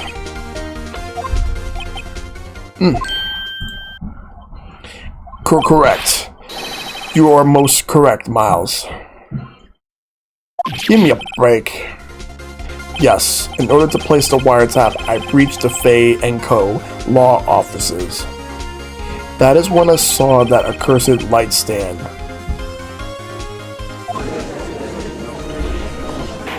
Now I'm confused. Please explain to the court what all this means, Mr. Edgeworth. Gladly, Your Honor. Mr. Phoenix Wright has made his position quite clear. He has determined that Mr. White knew the glass stand was in his office. He has shown that there was only one time Mr. White could have seen the stand, at the very moment of the murder. Thus, Mr. Wright would like you to believe that Mr. White was the murderer. I see. However, it is a fact that Mr. White had been to that office well before the murder took place. When he went to place the wiretap, he could have seen the glass light stand then. Ergo, Mr. Phoenix Wright's theory is revealed for the baseless conjecture it is. Mr. White, you will testify to the court about this wiretapping. Ahem. Leave it all to me. I feel faint. Alright, time for the testimony. It was the beginning of September, the week before the murder. I had entered the Fay & Co. law offices. Of course, I had done so to place the wiretap. That is when I saw this glass light stand. So, you saw the stand before the night of the incident. This is how you were able to identify what had fallen over. By the sound? He's flaunting his gold again. He's flexing again. Correct. That's right. I see. Very well, Mr. Wright. You may cross-examine. God, what am I supposed to do now? Good luck, Phoenix. Alright, it's time for the cross-examination with the wiretapping. It was the beginning of September, the week before the murder. Do you have proof? Disabled May knew the details of Miss Fay's phone conversation. This proves that the wiretap was placed before the murder. Huh. Right. I entered the Fay & Co. law offices. Was it really you that went into the office? Or was it Miss May? Unidentified fingerprints several days old were found in the Fay & Co. law offices. Those were obviously Mr. White's. And if I know Edgeworth, he's already run a check on those prints. Now, Mr. White, tell us why you went into the Fay & Co. law offices. Of course, I had done so to place the wiretap. Why did you tap Mia's phone? This has no bearing on the current case, Your Honor. Blue Corp is a detective agency of sorts. We have a responsibility to protect the client confidentiality. That is when I saw this glass light stand. Why did you notice something as innocuous as the light stand? The light stand was made entirely out of glass. It was quite stylish, so I guess it made a lasting impression on me. Such a beauteous thing deserves attention, does it not? That is all. Damn it, there's nothing there for me to press him on. Oh well, maybe he's rattled enough that I can bluff something out of him. Alright, I'm gonna have to bluff, so I'm gonna start here. Do you have proof?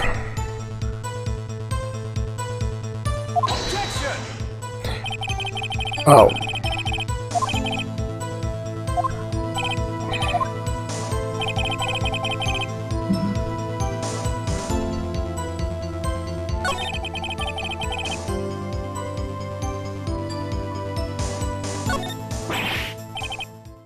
Tisk. I'm afraid that's as far as you go, Mr. Wright. Time has come for you to admit your defeat. You fought honorably. No more. I can't take this anymore. Mr. Wright, are you giving up? Yes, Your Honor. Phoenix! Phoenix! Over here! I know that voice. Mia? Never give up, Phoenix. Mia?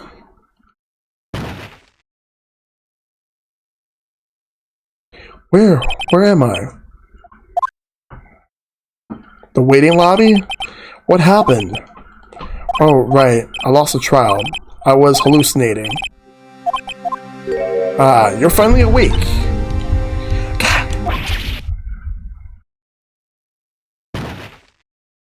Hey, Phoenix. God, that's no way to greet an old friend. Phoenix, I want you to look at me.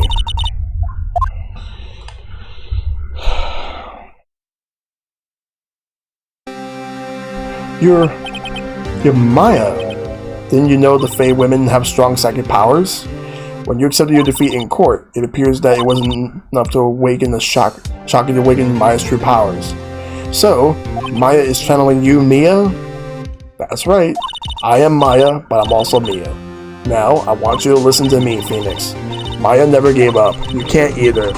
That's what I came here to tell you. But we don't have much time, Phoenix. Now listen. You've already won. Huh? You have the receipt in the court record, right? Oh, yeah. The one you wrote Maya on. Phoenix. Right?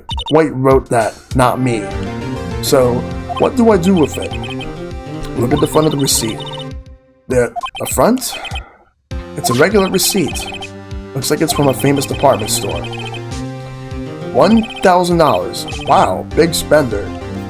Item? Glass light stand. Date of purchase? September 4th. September 4th. That's right, Phoenix. I bought that stand the day before I was killed. Wow! Now, what did Mr. Wright say in his testimony? It was the beginning of September, the week before the murder. He said he saw the stand the week before the murder. There you go. I think the court is about to reconvene. Go do it, Phoenix. You know you're innocent. Now you just have to prove it. Right. Receipt has been updated. So let's go.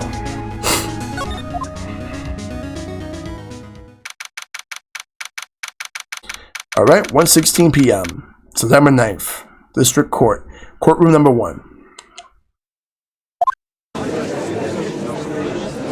Court will now reconvene for the trial of Mr. Phoenix Wright. Is the defendant rather, are you alright, Mr. Wright? Yes, sorry, Your Honor. I'm fine now. So, that girl has powers? Yep. She is a medium of sorts. Like her family is. But her older sister went to study law and became a lawyer. But the case here, she was killed. Because Phoenix was the apprentice. Now he's on his own, having to do all this stuff. Then let's start with where we left off. Your Honor, there is nothing to go back to. The cross-examination of Mr. Wright is finished. All that is required now is for you to pass judgment on defendant Phoenix Wright. Your Honor, please, give me one more chance. I promise you, this is the last time I'll ask you. But, as Mr. Edgeworth has noted, the trial is more or less finished. Mr. Edgeworth, do you have an opinion on this matter? I'd say, let us give Mr. Phoenix Wright his last chance. Very well. You may begin your cross-examination. Alright, the wiretapping. It was the beginning of September, the week before the murder. I had entered the Fae & Co. law offices. Of course, I had done so to place the wiretap. That is when I saw the glass light stand. Alright, and now for the moment of truth. I present to you this receipt over here that proves how bullshit what you just said. So let's go and do that. Objection! Look closely at this. See the word Maya written in blood? What? You're grasping. I think not. Look at the other side of the receipt. The other side? Your Honor? Would you like to tell the court what is written on the other side of the receipt? Well, a glass nightstand. And the date of the purchase? Why, that's the day before the murder. See, Mr. White, when you allegedly entered Fane Cola offices at the beginning of September, the stand could not have been there.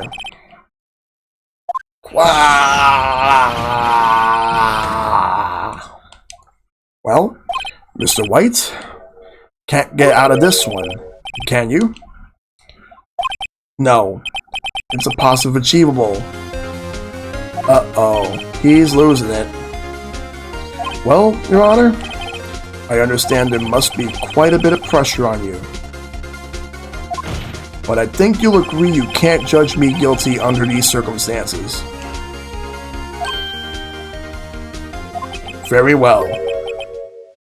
Then, that is all for the trial of... What? Not so fast, Phoenix Wright. Eh? What? No way he can worm his way out of this one. Oh wait, I forgot. It's Edgeworth. There is a certain thread of logic to the defendant's claims. However, there is no concrete proof that Phoenix Wright is innocent. The flawless GameStop CEO, oh my god. Ergo, I would like to request one more day before Phoenix Wright is granted his freedom. I need time to make one more inquiry into this matter. Another inquiry. This isn't going to be another one of those updated autopsy reports. This guy just makes up evidence as he pleases. This is bad. I am going to object because it's bullshit. We know what Edgeworth's up to. He's going to try to find a way to make up fabricated evidence just so that Mr. White can be free and Phoenix Wright will go to jail. So I'm going to object. Mr. White's guilt is obvious. There is no need to prolong this trial any further. Well, Mr. Edgeworth, if anyone's going to call Mr. White to the trial, it would be me, the prosecution. I need a date to ascertain whether these new claims have any basis in factual evidence. Bullshit. I see. Objection denied. What? The judge grants Edgeworth's request either way, so someone intervenes. Oh, wait. The completion of the trial of Mr. Phoenix Wright will be postponed until tomorrow. Because he's going to intervene at some point, so that's what he's going to do. No, there's still no telling what will happen if I can't end this now. Edgeworth is sure to come up with this, or just make up something. There's got to be something I can do, because someone's going to intervene at some point. If I don't, what am I going to do? Let's go. And after Mia showed up to help me and all, Mr. Your Honor, may I go home? Of course. Thank you for your time. The witness will stay. Mia? Phoenix, read this note out loud. Mia, what's this? Mia's memo. Received? Time to read this out loud. Your Honor, if I may, you're quite persistent today, Mr. Wright. You bet I am.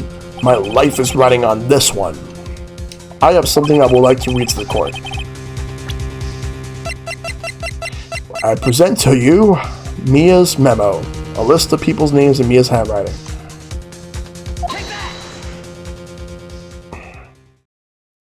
The memo Mia had given me was a list of names. Many of them sounded strangely familiar. People in finance, famous celebrities, That's when it happened.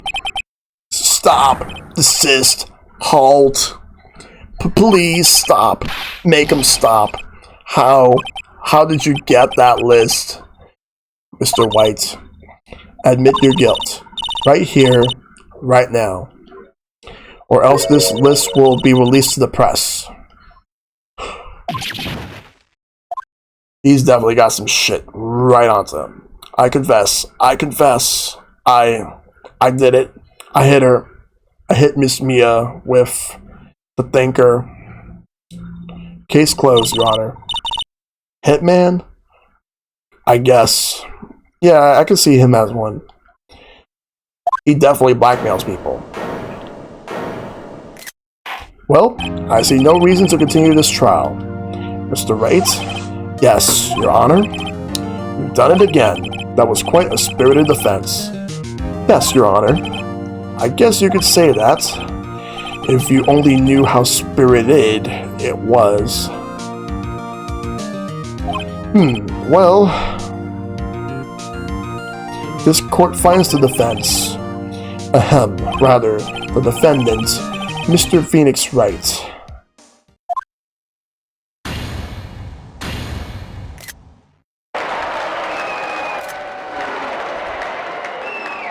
Hey, Miles Edgeworth.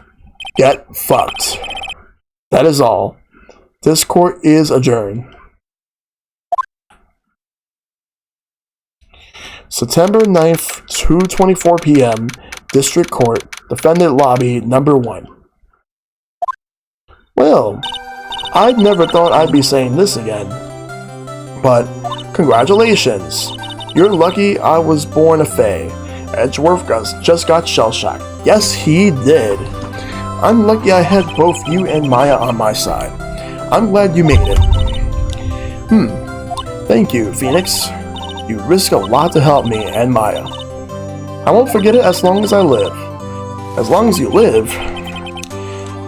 My time here is running out.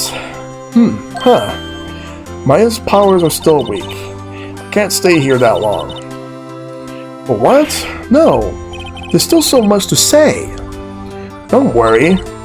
I'm sure we'll meet again. Chief. I'm not Chief anymore. Phoenix? Can you come to the office tonight, say, 9 o'clock? The office? I'll see you later. Chief, Mia! September 9th, 9:02 p.m., Faye & Co. Law Offices. Being here, it's hard not to think about that night. You came! Mia? I was kind of worried you might not. Huh? Of course I came. Well then, I'm pretty hungry. How about a burger? Mia? What? You just see your face. Mia! What are you talking about? It's me, Maya. Maya? What? Did I look like my sister? Look like you were her. I might be able to use that. Oh, Phoenix, go to the store and buy me lunch. Would you? Maya, why are you here? Because of this. See, Mia wrote me a letter. Take care of Phoenix for me. Take care of... Huh? She means the office. This office. Someone has to help with the new Wright & Co. law offices, right? And who better but me, Maya Faye, reporting for duty. Wait, no. On second thought, let's make this casual. Yo, Nick, Maya here. Ready to get down to business? You, don't mind me calling you Nick, do you? It's a great name. Mia said that's what your friend Larry calls you. Nick, you know what this means. We're partners. You know, when I think about it, it's Maya's fault I'm here now. But if it wasn't for her, I'd probably be in jail. Wright & Co. Law Offices. It's got a good ring to it. Yeah. Thanks, Maya. Good luck, Phoenix. I'll always be here, watching.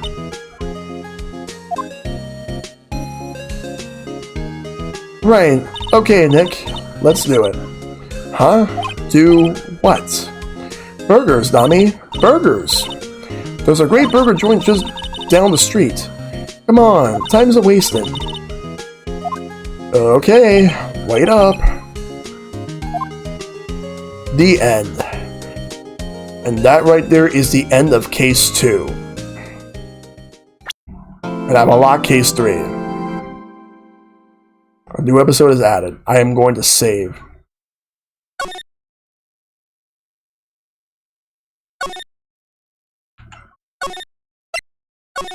Alright?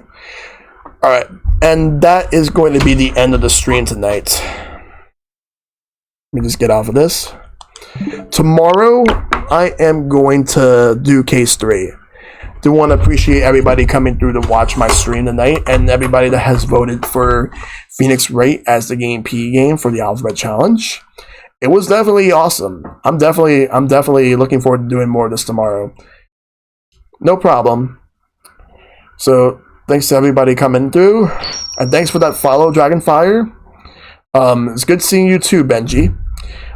Tomorrow I will be, as you can see right here, I'm going to update the schedule like after the stream's over, but it's going to be Phoenix Wright for my Alphabet Challenge. Wednesday is Pick Your Poison, where I will pick the game. Well, where I pick this Twitch sub that picks a game for me that I'm going to stream, and I've already picked that person. He's revealed the games that I'm going to be streaming, so be sure to check that out on Wednesday. And thank you for the host, Elite MNA.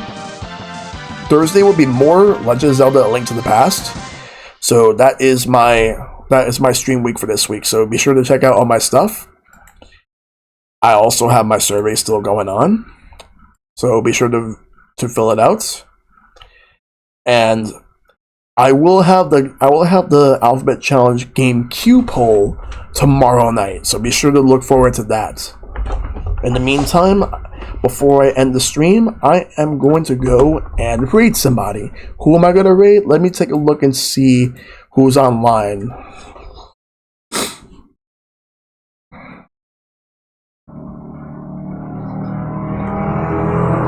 Let's see. You know what? Let's see. Let me take a look and see who's on at this moment. We are going to be rating a good buddy of mine that is currently playing some Astral Chain right now. We are going to be rating Matt Big Fat of the True Blue family. Let's go ahead and show him some love. Hey, no problem, Elite MNA. Thank you for that in general. Alright, so we're gonna rate Matt Big Fat. So let's go ahead and do just that. So that's the raid call. I'm gonna get the actual raid going right now. So Matt Big Fat is who we're gonna be rating. Alright everybody, thank you all for tuning in. It's been such a great stream. Tomorrow I will play more Phoenix Wright Ace Attorney, so be sure to look forward to that. Take care, have a great night, and fight for everlasting peace. I'll see you guys tomorrow.